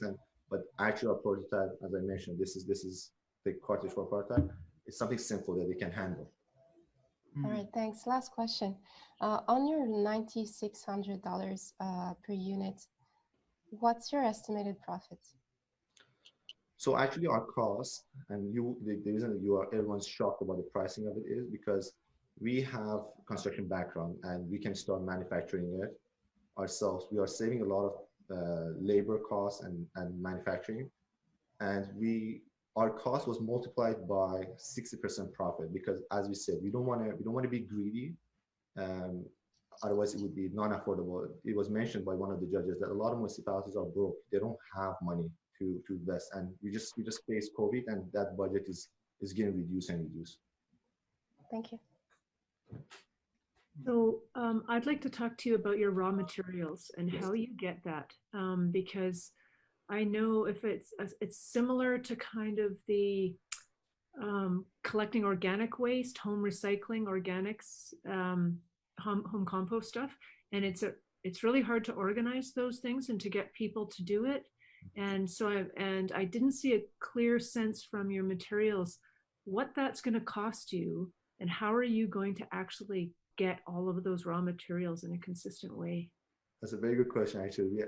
So we're going to be providing barbershops with a recycle bin with our logo on it, and that itself, and we have indicated to them that any hair bigger than 1 inch would be deposited. We're not going to cause any obstacle in their operation, and it would be collected on a weekly and bi-weekly basis, and it would be stored and UV treated before being handled, like for sanitation purposes. So we have already started our communication and finding many, like we have already right now, like other than Tommy Guns, 2 other barbershops willing to participate, and we have the testimonies here too to participate in our program.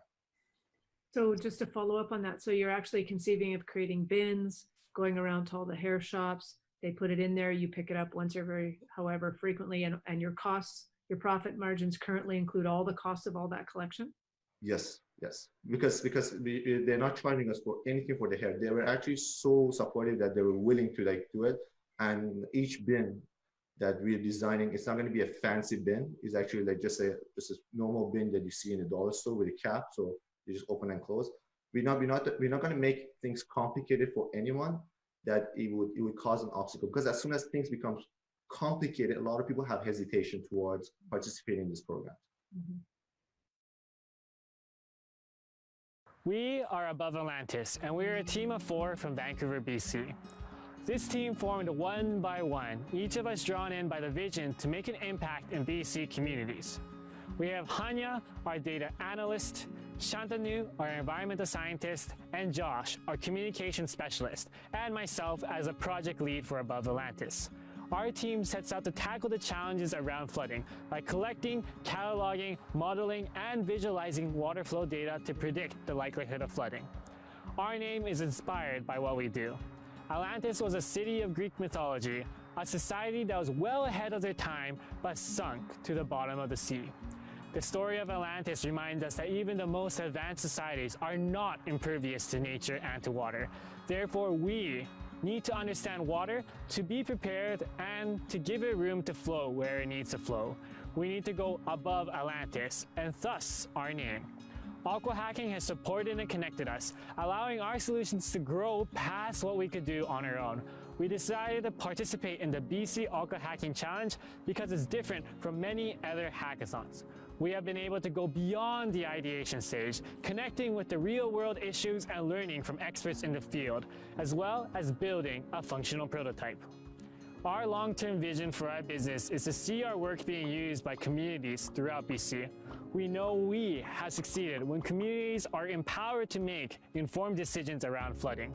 With climate change, the frequency and the magnitude of floods are increasing on average, and communities need to know what they can do in the face of these growing challenges. Thank you for tuning into the BC AquaHacking Finals, and we are looking forward to sharing our project, Above Atlantis, with all of you. Hello, everyone. We are Above Atlantis, and our objective is to provide high-quality flood information at low cost to communities in BC. Today, 10% of Canada's population lives in high-risk flood zones. Of those, only 6% are aware that they live in these risk areas. Financially, flooding can be catastrophic, causing billions of dollars in damage, with these costs growing each year. As we look into the future, flood mitigation will become increasingly important. These climate change scenarios show a future with increasing rainfall intensity, which will lead to stronger and more frequent floods. Currently, established firms like NHC provide traditional engineering approaches to mapping floodplains. Flood maps by the Fraser Basin Council and the Okanagan Basin Water Board are examples of new collaborative projects with these firms. However, these are expensive, costing millions and taking years to complete. These efforts are not reaching many BC communities. In 2016, 79% of municipalities in BC were either using outdated flood maps or lacked flood maps entirely. Smaller communities, including First Nations, struggle the most in producing new flood maps. With their limited resources, they're often unable to hire conventional consulting firms. Meanwhile, these communities are most vulnerable to the impacts of floods, having fewer resources for recovery. Every dollar a community invests in flood mitigation, 10 can be saved in potential damages. For smaller communities, affordable technical support and flood risk mapping can provide high return on investment. This is where Above Atlantis comes in.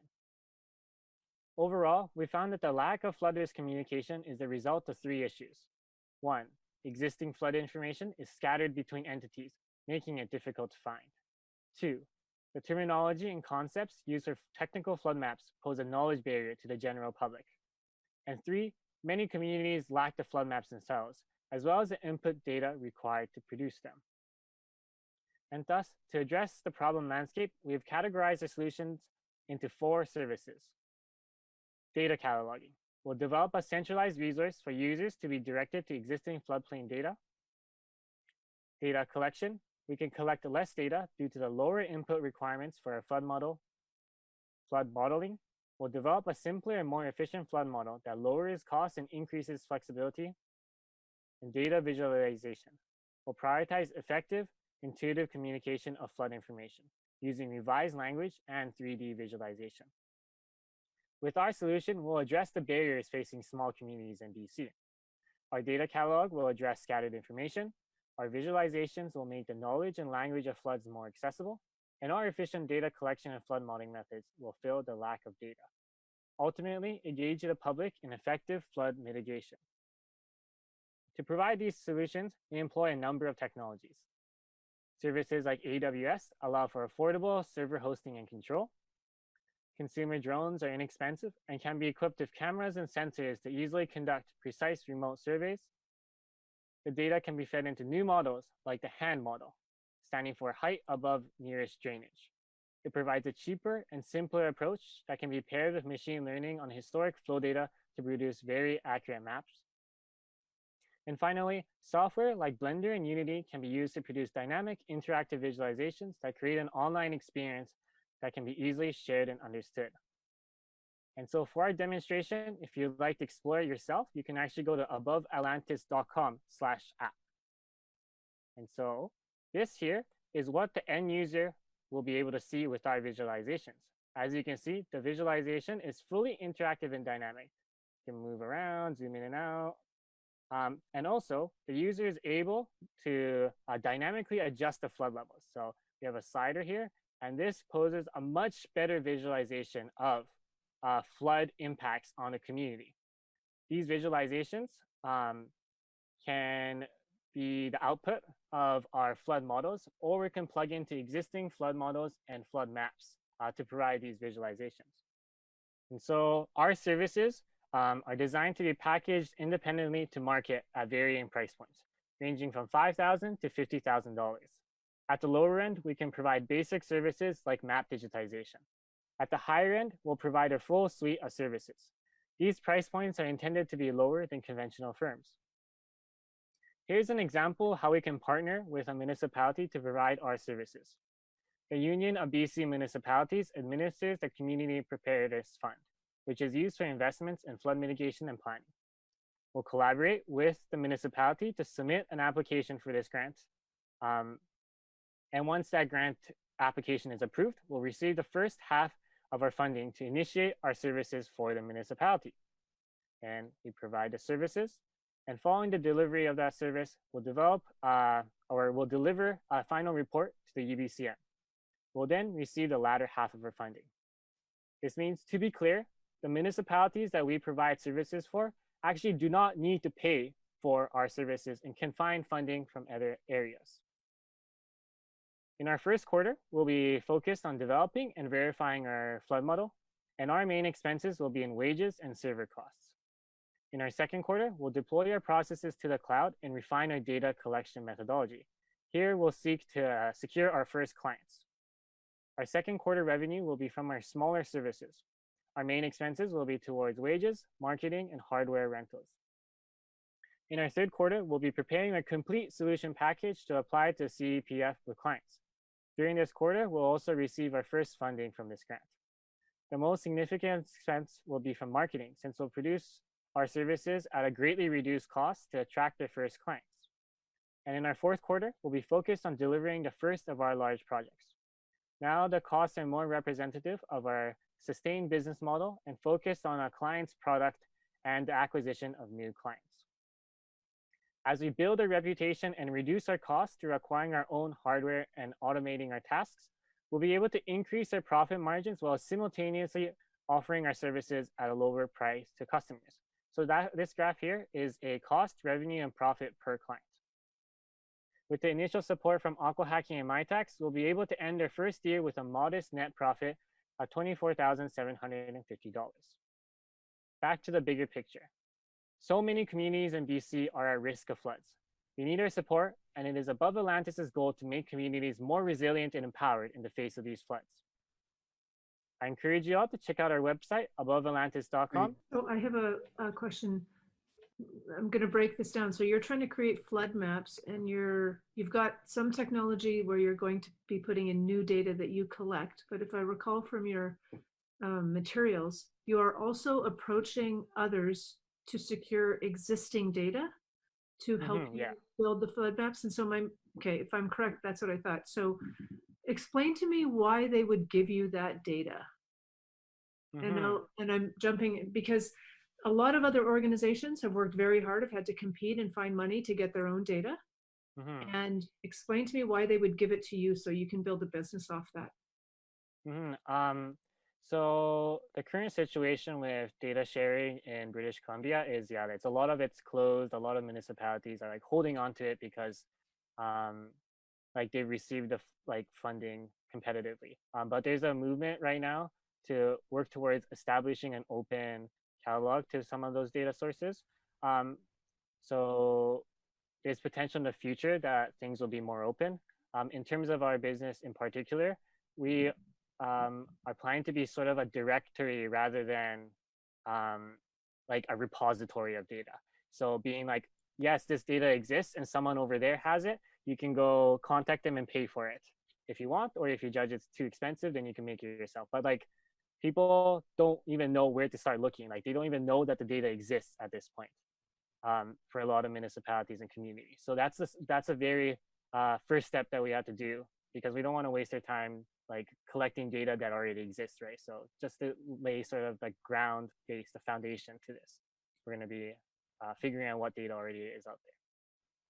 And explain to me then one quick question. Walk me through what a citizen, because you talked about the problem with citizens not even knowing that they live in a flood zone. Presumably they'd make different decisions if they did, but walk me through what that looks like at the end. How does a citizen actually find out about this, and what do they do? What do you see them doing? So the ways that I anticipate our technology being used, so by seeing these 3D visualizations, they may be more motivated to take action. So actually like buy sandbags and invest in like flood infrastructure for their properties. That dashboard can also help with planning emergency response or evacuation routes, etc., because you can see which roads get flooded first and whatnot. And in terms of engaging the communities, because we were thinking about reaching out to like volunteer fire departments, because those are the ones that are really responsible for safety in these smaller communities. So reaching out to those organizations to be like, here's a tool. They're probably already doing good engagement with their community about safety as well. So we're going to explore that channel for distributing our product.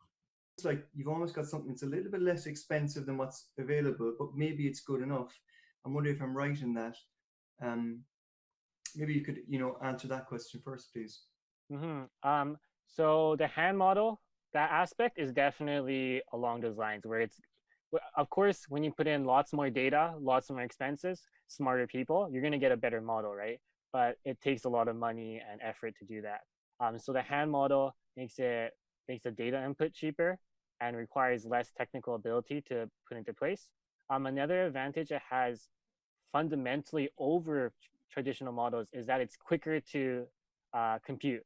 So if you were to plug in a hand model into some sort of forecasting ability, it could actually be done quickly enough that given, I don't know, how like there's a higher discharge upstream. So you can see that discharge and predict within 3 hours there's going to be a flood down here. But the current flood models take a long time to compute, so it's not possible to run that kind of analysis. We are Team Unite Ag. Our mission is to increase the impact and engagement of agricultural programs and policies that relate to water quality. My name is Luke Trinity. I'm a PhD in computer science at the University of Victoria. I learned about the AquaHacking competition through a presentation in one of my courses. I love and have a deep respect for water that I've developed living by beautiful lakes and rivers over the course of my life. My real passion is using computer science and data to learn about how humans affect the world around us. My partner is Wasim Jawad. Wasim is completing his Master's in Management Innovation and Entrepreneurship at Queen's University. Wasim has a huge interest in social impact innovations. He loves the combination of human-centric innovations and technology implementations that can solve big social and environmental problems. That's what led him to AquaHacking. Our long-term vision is to partner with policymakers and increase the impact and engagement of policies that relate to water quality. We chose the name Unite Ag because we want to develop meaningful relationships with farmers and agricultural stakeholders, unifying the efforts to protect our water. We are Unite AG, working to reduce stormwater contamination in Canada and beyond. My name is Luke Trinity and my partner is Wasim Jawad. Before I get started, I just want to paint the picture of what is currently happening. Imagine you were at work one day and your job is extremely labor intensive and there are serious risks, including from an economic standpoint. Then somebody comes in and tells you there is a brand new set of rules to follow. They haven't thought through how these rules will be implemented or what the consequences are for you. They aren't doing your kind of work. They don't really know how the rules will affect your day-to-day. Once every few years, they might ask you to complete a really long survey, but they never listen to your feedback or tell you how things are going. The new rules they are implementing have a major effect on your job day-to-day. So how frustrating is that? Well, this is the current experience of policy and farming. Here is the current problem. Climate change is increasing the risks of flood and drought, forcing farmers to make really tough decisions. There is a serious nutrient management issue that is currently being addressed inadequately. For example, nitrate levels in the Hulker Valley Aquifer in the North Okanagan are the highest they have ever been, posing a hazard to immunocompromised individuals. Existing policies are not being monitored and implemented in coordination with farmers who are actually working on a daily basis. This has created a fundamental distrust, a breakdown between the key stakeholders, government, and farmers, which is an issue that needs to change to see the kind of results the policies are aiming for. Today, there are competitors like Ipsos and Nelson. They have a big part to play in the market. but they are using tools like multi-hour 100-question surveys and focus groups, which are time and cost intensive. Because there is not a strong relationship between the feedback given from farmers and the adjustment to policy, there is still a core distrust. In addition, unlike Unite AG, competitors are not focused specifically on water quality, which reduces confidence of stakeholders. Seeing this opportunity, Luke and I introduced Unite AG. Unite AG key competitive advantage is that we deal with engagement management and we have an effective platform. This allows us to bridge this gap between farmers and policymakers and really make the difference in increasing the impact and engagement of policies intended to protect our water. We will now explain what that looks like. 100-question surveys are boring. We needed to find a way of creating something that was more interactive, a way to give farmers real insight on how to do things differently. Our platform is customized to farmers and allows them to work through scenarios to see how they can make a difference while complying with policies. Then we take that information and the relationships with farmers back to policymakers, ensuring increased iterations of positive feedback.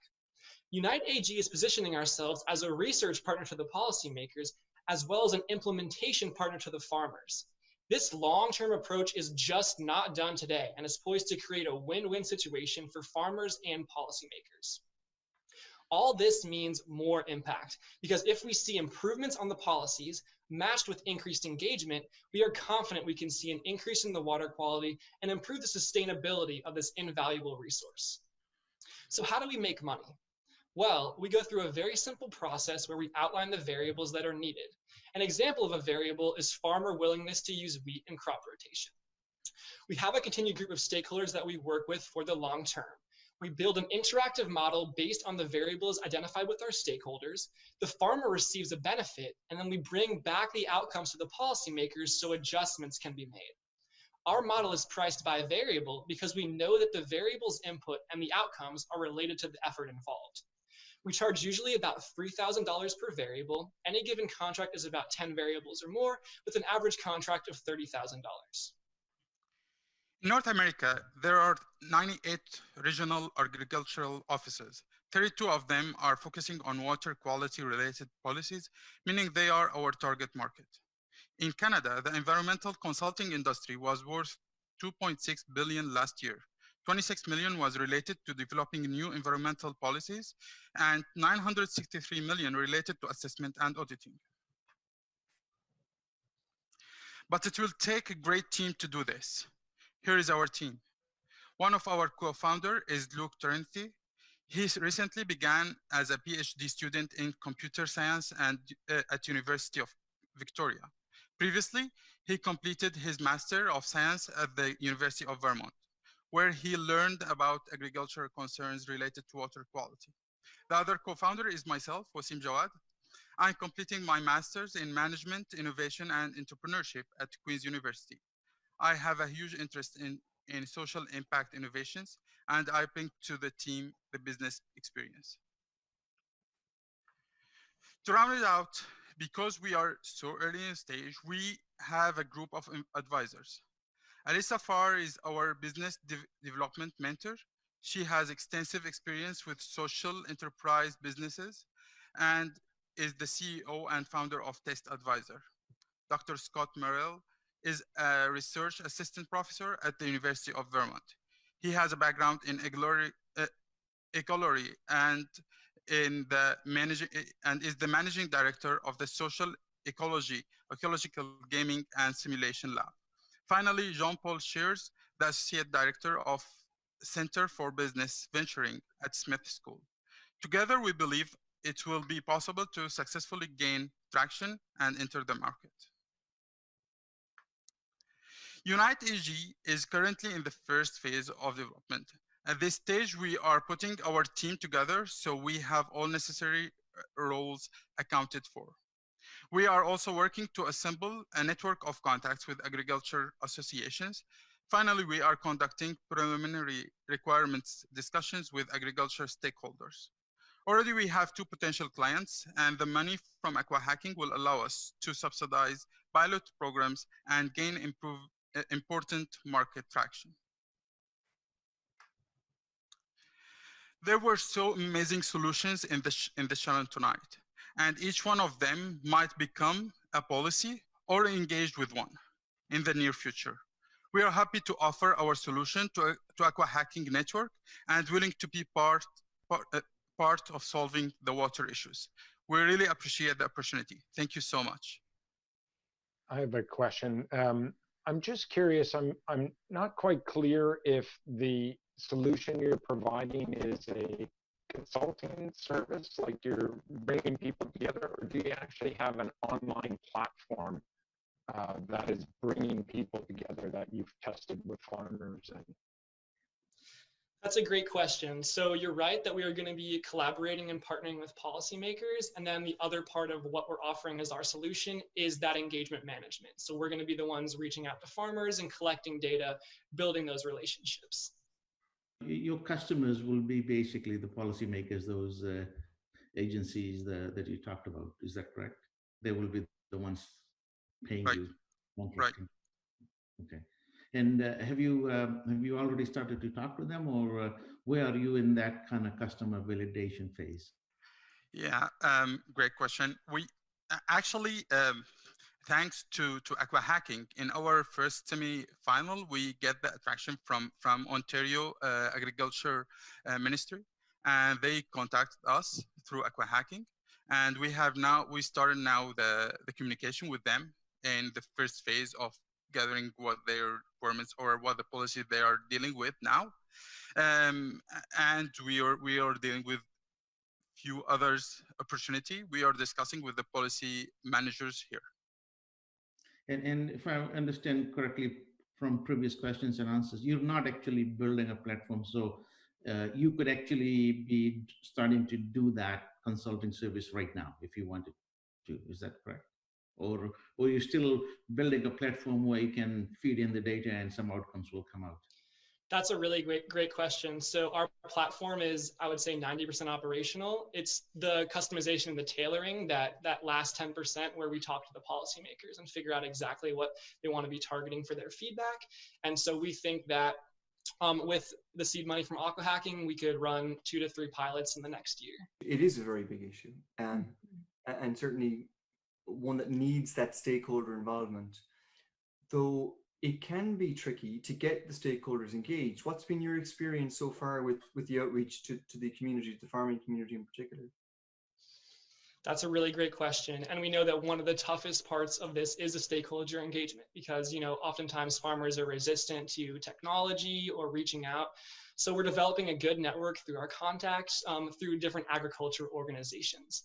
We believe that our key advantage here is the increased interactivity combined with incentives of our platform. So we're going to make it easier for the farmers, less time consuming, and actually reward them in multiple ways, both through direct incentives, but also indirect, helping them learn more about policies that affect their day-to-day operations. Really great question, though. And to add on that, for our now experience with our proof of concept, those clients or users were really familiar or easy to them to interact with those simulators rather than going to Excel sheets or multi-questions or numbers. So when you are dealing with simulator with something like build up as a scenarios and how to take your decision as if it's a daily decision, that's really easy for them. So what's in it for farmers? Why would they spend their time talking to you? And why will they trust you?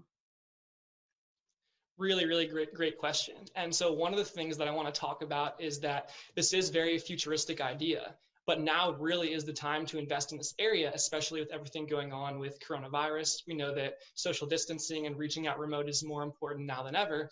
How are we going to engage the farmers? It's really a twofold approach.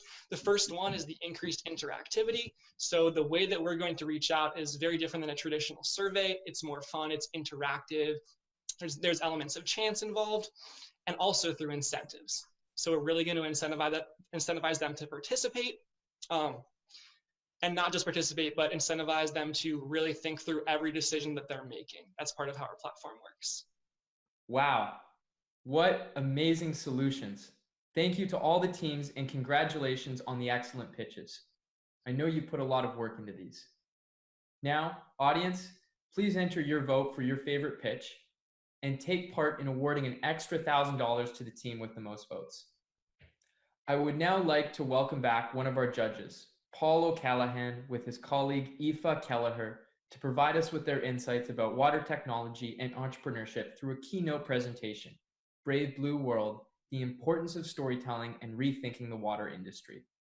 Before we get into the presentation, here is a bit more about their backgrounds. Paul has a very accomplished background with experience in multiple sectors. He volunteered in the NGO sector with the World Wildlife Fund. He has completed a master's degree focusing on the effects of deforestation on water quality, and he's founded Blue Tech Research in 2011 while working as an engineering consultant. Paul's latest project, Brave Blue World, is designed to increase awareness of existing solutions to the water crisis. And he has co-produced a documentary that has attracted support from a host of A-list celebrities. In addition to lecturing at universities across the world, Paul now advises many global Fortune 500 corporations, including L'Oreal, Microsoft, and PepsiCo, on their water strategy policies, and is currently studying for a PhD in water innovation.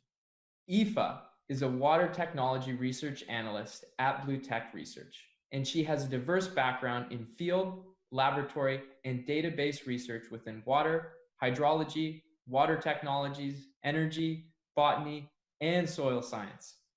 In her role as a water technology research analyst, she's currently focused on researching resource recovery, energy, sanitation, and water technologies. Aoife has a strong background in scientific communications with previous roles at the Global Science Gallery, and she also takes the role of lead researcher and content creator for the Brave Blue World documentary, a water industry collaborative project. Aidan, thank you so much for the kind introduction. It's an absolute pleasure to be here speaking to Paul for the AquaHacking audience on behalf of the Brave Blue World team. And congratulations to all the 5 finalists. It's a fantastic achievement to get to today, and we look forward to tracking your continued success. For sure. So Paul, I've worked with you over the past few years, primarily on the Brave Blue World project, and many people in the water industry know you as the CEO and founder of Blue Tech Research, or the man behind the Brave Blue World documentary. But what was it that initially attracted you to the water industry as a graduate? Well, I always had a strong desire to travel, and when I completed my undergraduate degree, I headed to Malaysia and I volunteered with the World Wildlife Fund for a year. And I learned a lot there about the connection between forests and water and the environment and the impact. I was working in upland, highland rainforests at the time. And that really struck a chord with me. And I then went back to university and took a postgraduate course, a master's degree in water resource management in Edinburgh, Scotland, to pursue a vocational career in that area, and was fortunate out of that to go and work for what was one of the most progressive companies at the time, the Body Shop, who were really light years ahead of anybody else in terms of sustainability. And since then, I've never looked back. Amazing. It's interesting how when you start your career, you never know fully where you're going to end up, but you've stayed in water. And I think that's a common experience with a lot of people who start their careers early on in water, that they tend to stick to that sense of community and that feeling, and they very much buy into a number of people from all over the world trying to solve one problem. So many of the individuals competing in the AquaHacking competition are at the beginning of their careers, like myself. Do you have any advice for young professionals in water? And what was it that kept you in the industry for so long? Was it that sense of community? I think that sense of community and common purpose is a huge, huge part of it, the sense of mission. I'm a biochemist, and when I completed my undergrad degree, I didn't think I was going to practice biochemistry in water. In fact, I really didn't think about water. I didn't know there was such a thing as the water industry, the water sector.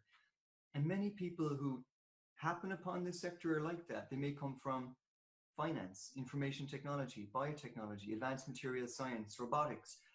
And they find that there's an outlet where you can have a purpose and a mission, which I think we all seek meaning in our work, in water. And then there's that shared sense of community and collegiality. Although many of the companies we engage with are would-be competitors, at the same time they know that we're all working towards something which is something unifying a common goal. And I think that does sustain people in the sector for a whole career.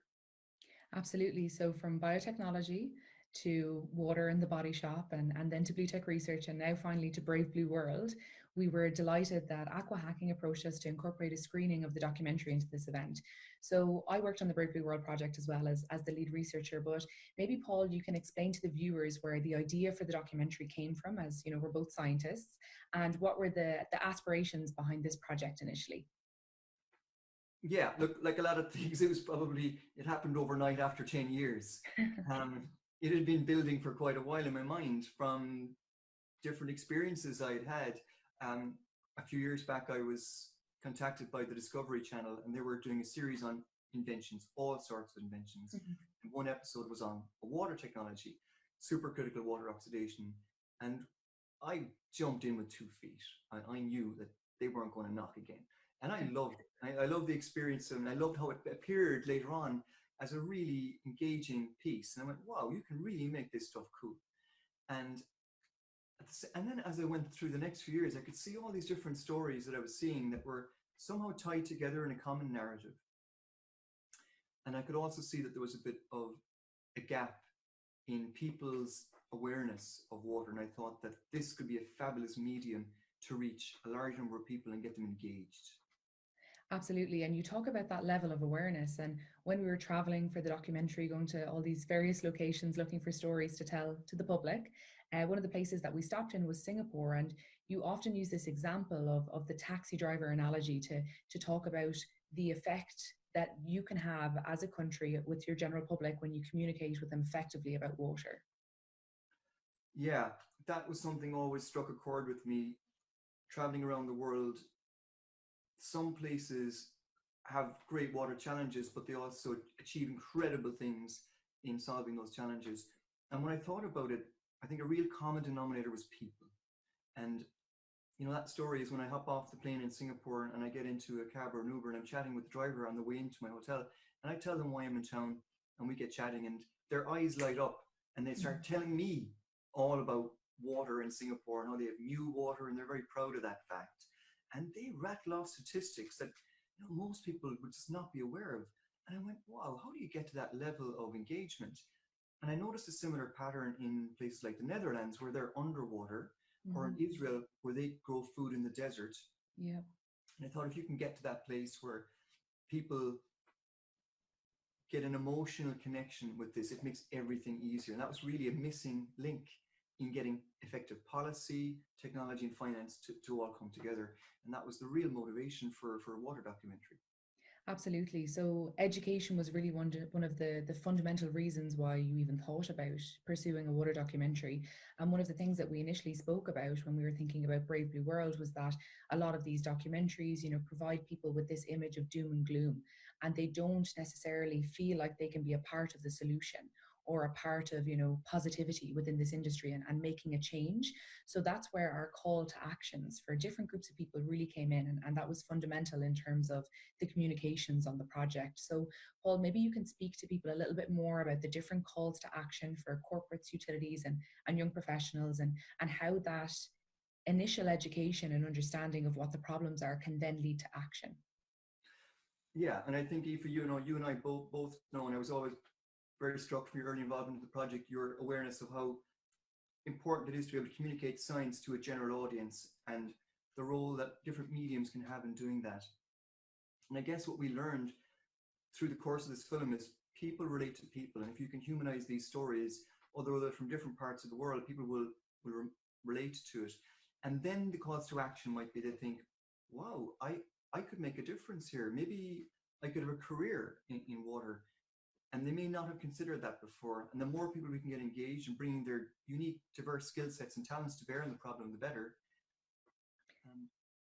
Absolutely. And one of the things that we talked about was, if you're a member of the general public, which I'm sure not of the audience here really aren't that, but if you are a member of the general public, one of the things that you can do is you can support brands and support corporates that are sustainably using their water or sustainably managing resources, be it at a catchment level or in terms of integrating water reuse into their systems.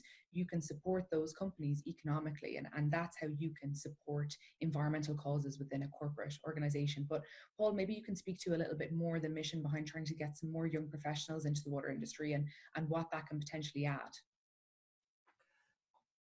Well, just changing how we think about things. I think if there's one thing we're short of, it's probably new thinking, because we're not technology limited, and there's a lot of the investment community would love to find a way to have an impact in addressing water challenges.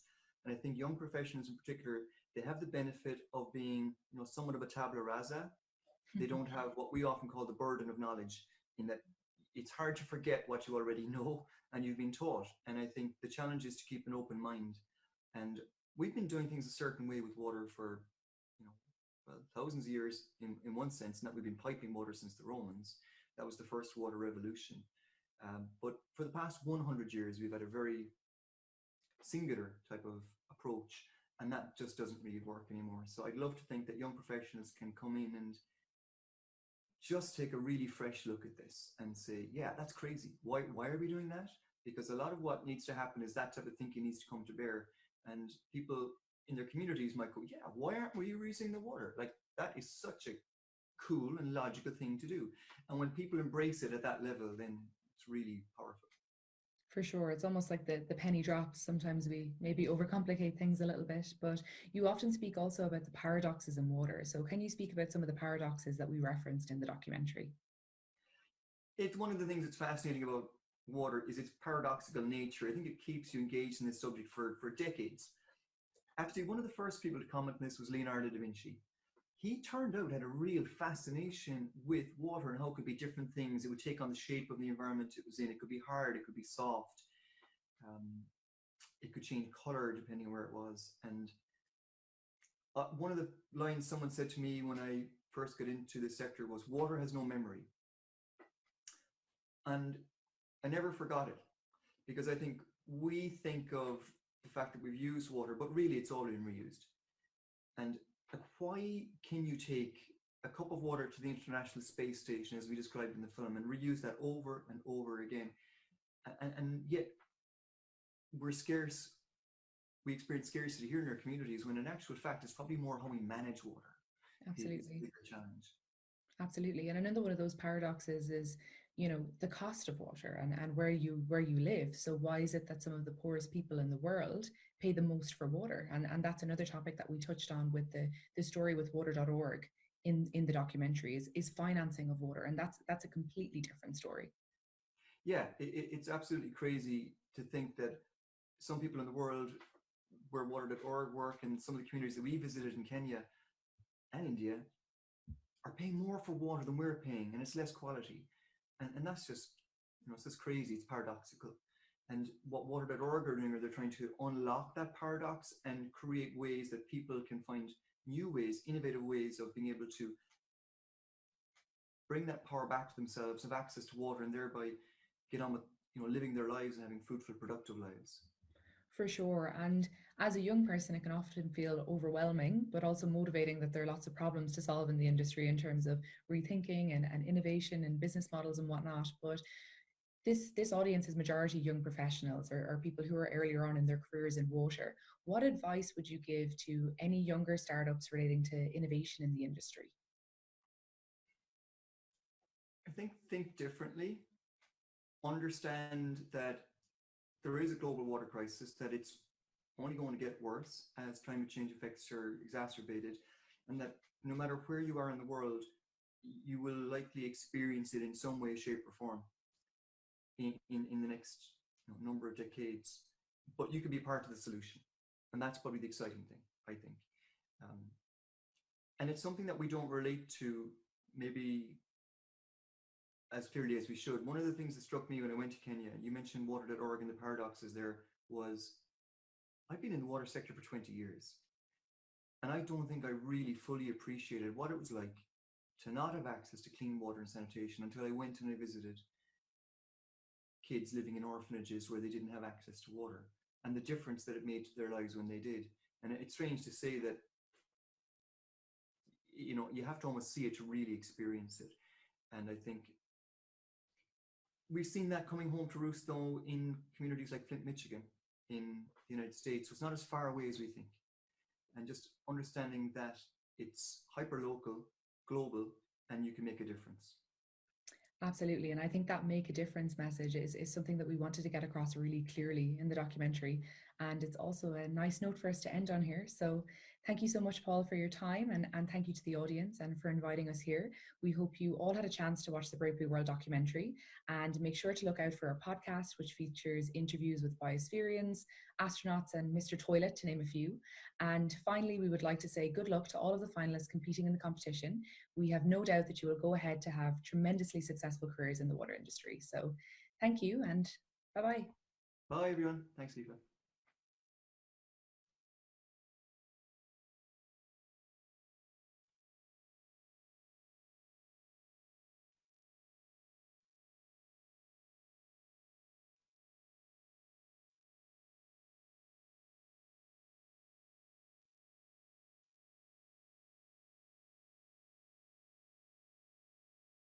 For months on their solutions, business plans, and pitches. But first, before we find out who the judges selected, let's find out who you, the public, have chosen for the extra $1,000 cash prize. And the public choice prize goes to... Congratulations, Team Elite, and thank you to all the members of the public who voted. Now, to the final prizes for all the teams, and a reminder that all these teams are eligible to apply for the matching funds through our partner MyTax program to at least double their prize money. We're going to start with the 5th place team, winner of $2,500 and a spot in a business incubator. I'd like to welcome back Meryl Ann Fair to announce the winner of 5th place. Hi, everyone. I'm really happy to be starting off the awards, and so how about if we get going? The award for 5th place in the BC AquaHacking Challenge 2020 goes to Unite AG. Yay, Unite AG. Excellent job, Wasim and Luke. The judges would like to share with you 3 pieces of advice. I'd really like to see your project make it to market. So here's our 3 thoughts. 1, we know you're tackling a really big issue in the policy realm, which is different. We really think you should consider getting a partner quickly and get your first survey done, a statistically significant survey. You can use it to show your proof of concept, really important. Second, we think you should consider an ongoing revenue model.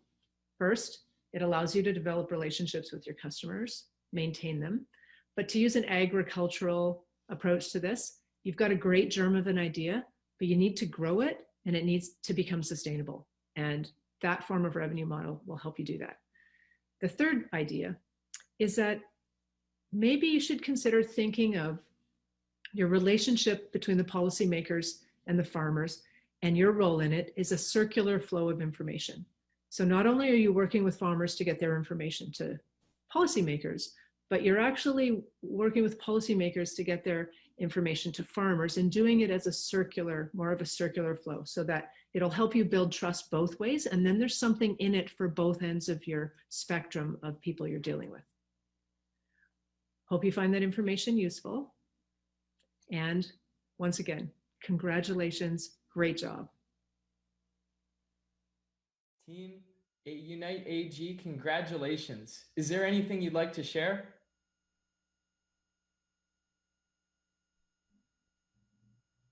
My advisors, Dr. Hasna Jabari and Ulrika Stiege, as well as our advisors and mentors, of which we've had many, including Alyssa Farr, Marta Green, and Scott Merrill. We want to thank everyone at AquaHacking and Waterlution, Carolina, Melissa, and M. Pascal especially. And then also the great and really extremely smart people that we've met over at the Okanagan Basin Water Board, especially James and Anna, who have talked to us, and we're really excited to continue the discussion with you. And then finally, we would like to thank Queen's Management Innovation and Entrepreneurship Program.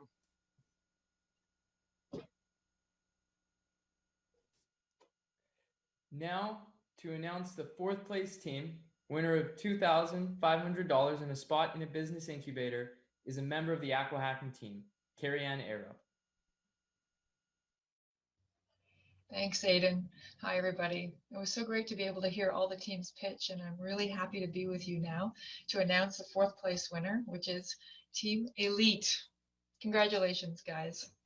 The judges really liked your creative idea of a new type of filter media the recommendations they had for you were to look at the health and safety aspects of sanitizing the hair. They were concerned there's a lot of surface area to hair, and they thought you should look at maybe some other options. They recommended also doing some research into industries that rely on collecting waste material from people. That can be very expensive and quite time consuming. And their third recommendation was for you to consider working with Team GAPS. You're both working on very complementary ideas, and maybe something fruitful can come from collaborating. Anyway, congratulations and best of luck to you all.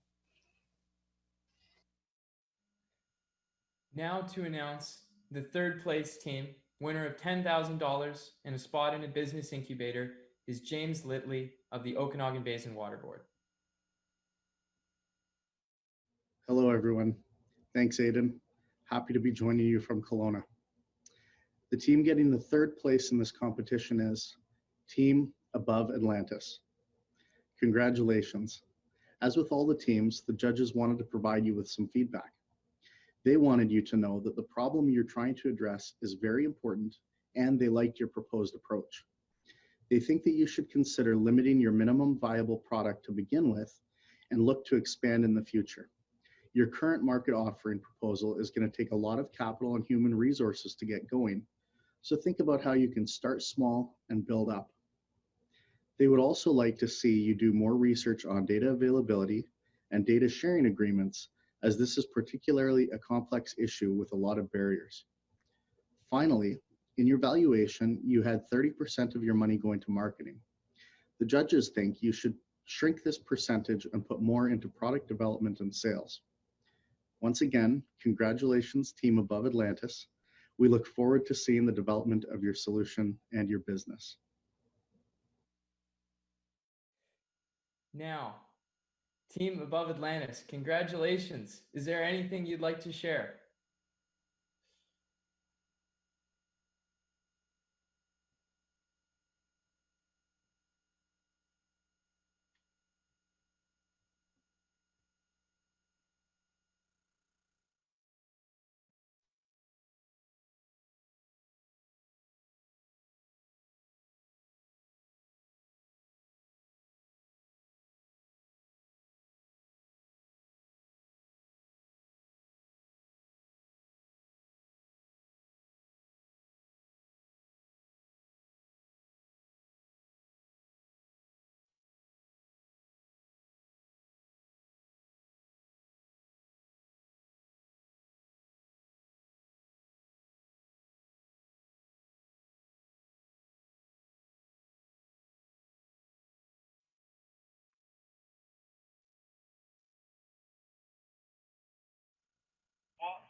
Now, to announce the second place team, winner of $15,000 and a spot in a business incubator, is Ragwa Gopal. Hello, everyone. This is very exciting. So, are you ready for the second place award? Here we go. The team to go back home with the second place award of the BC AquaHacking Challenge 2020 is Team GAPS. Congratulations and well done. Before you say something, I'd like to take the time to share some comments that we had for you. We like your system and your idea about data gathering. We suggest you really look at who the purchaser of the data would be. Is it the health authorities, the local governments, the provincial ministries? If you're going to target private purchases, focus on jurisdictions where there is a regulatory requirement for this type of technology, so that it is presenting a solution that the customers are required to implement. Once this customer base is built, you'll be able to expand into other markets. Finally, we think you should do some more research into existing competing technologies and your cost comparisons, and consider partnering with Team Elite, as you might be able to offer an even more effective solution by combining ideas. Once again, congratulations. Congratulations, Team GAPS. Is there anything you'd like to share? Yeah, thank you so much for the award and the opportunity. It's just an incredible feeling. As many of you know, we we started this actually in a course. It started as a course project. So it was 5 months ago. If you told us that we were going to be in this position, walking out of here with one of the top prizes, we wouldn't have believed you. But we put in a lot of hard work. I'm extremely proud of my teammates. And then just a big thanks to everyone that's contributed along the way. Our professor, Sabine Wayand, and everyone of the AquaHacking team, Carolina and Pascal, Melissa, you guys have been a big help. Our mentors at Purple, Debbie Reimer, we've had some awesome work with you. Thank you very much. Yeah, just everyone along the way. It's been such a great journey, and we look forward to continue. Thanks. Now, to help us learn more about the winner of the competition with an award of $20,000 is Paul O'Callaghan. Hello from Ireland, and I am delighted and honoured to be awarding the winning team today. At this point, you've all guessed who that is, so please join me in congratulating Team O0. We were very impressed with the fact that you've already sought feedback from the Ministry of the Environment. We also suggest consider expanding your market to include not just municipalities, but also possibly individual boat owners and exploring a pay-as-you-go type of business model. We think it's fantastic that you're using the support of the province of Quebec and working with Quebec municipalities. It would also be good to focus on provinces where this is already a problem. For example, in Manitoba, where some lakes are infested and some are not. And indeed, looking right across North America, where these issues occur. In terms of your team, we believe you'd benefit from adding a marketing professional to the team as well. So congratulations, Team O0, and congratulations to all of our finalists. Team O0, congratulations on winning the challenge. Is there anything that you'd like to share? Yes. First of all, I think we can all agree that the AquaHacking Challenge was one hell of a journey. Along the way, a lot of people helped us to develop our business model, but also they give us the energy to bring our project to the next level. I want to shout out all the AquaHacking team. Our mentor, Julian from Rice Kombucha. By the way, you just win your bet. And our mentor from the University of Sherbrooke, Jacques Coutier. I think we are all really grateful of what's happening to us right now. So thank you very much. Thank you all, and again, congratulations to all the competitors. I will now ask James Litley, the Okanagan Basin Water Board's AquaHacking Project Manager, to close the event. Thank you, Aidan, both for your work today as MC and also for your leadership as an AquaHacking co-founder and for being a champion for freshwater issues through your AquaHacking podcast. We're really grateful that you could join us today. Congratulations again to all of the teams. While today marks the end of the competition portion of the 2020 AquaHacking Challenge in British Columbia, it is just the beginning of your entrepreneurial journey for the teams. Each of the 5 winning teams will continue to be supported through their business development journey, and we look forward to seeing your creative solutions brought to market in the next few months and to see your companies grow over the next few years. I would like to again thank our judges who volunteered their times to provide valuable feedback to each of the teams. I hope the teams will take the advice to heart, as I'm sure it will help you on your journey. I would like to again recognize and thank the De Gaspé Beaubien Foundation, the RBC Foundation, the Real Estate Foundation of BC, Tech Resources, Ovivo, MyTax, Lavery Lawyers, IBM, and TELUS, and our implementation partners, Okanagan Waterwise, Aquaforum, Hackworks, Waterlution, and Purple. Your generous support has made this AquaHacking Challenge possible.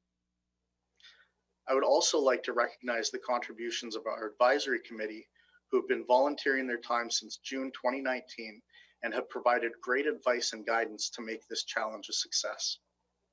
As we started planning for this AquaHacking Challenge back in June of 2019, no one knew that by the final we would be unable to host in-person events and would need to bring people together from across the country and around the world on remote platforms using technology. A lot of work has to go in behind the scenes to make this happen, and I'd like to recognize the production team at TKNL in Montreal for bringing all this together in such a seamless format. Finally, I'd like to recognize the hard work of our team here at the Okanagan Basin Water Board, especially Carolina Restrepo and Corinne Jackson, and the team at Aquaforum in Montreal and Victoria, Anne Pascal Richardson, Melissa Dick, Laurence Basso, and Carrie-Anne Arup. I look forward to working with all of you again, hopefully in the near future in another BC AquaHacking Challenge. So, once again, thank you to everyone for joining us, and congratulations to all of the teams. I now declare the 2020 AquaHacking Challenge in British Columbia closed.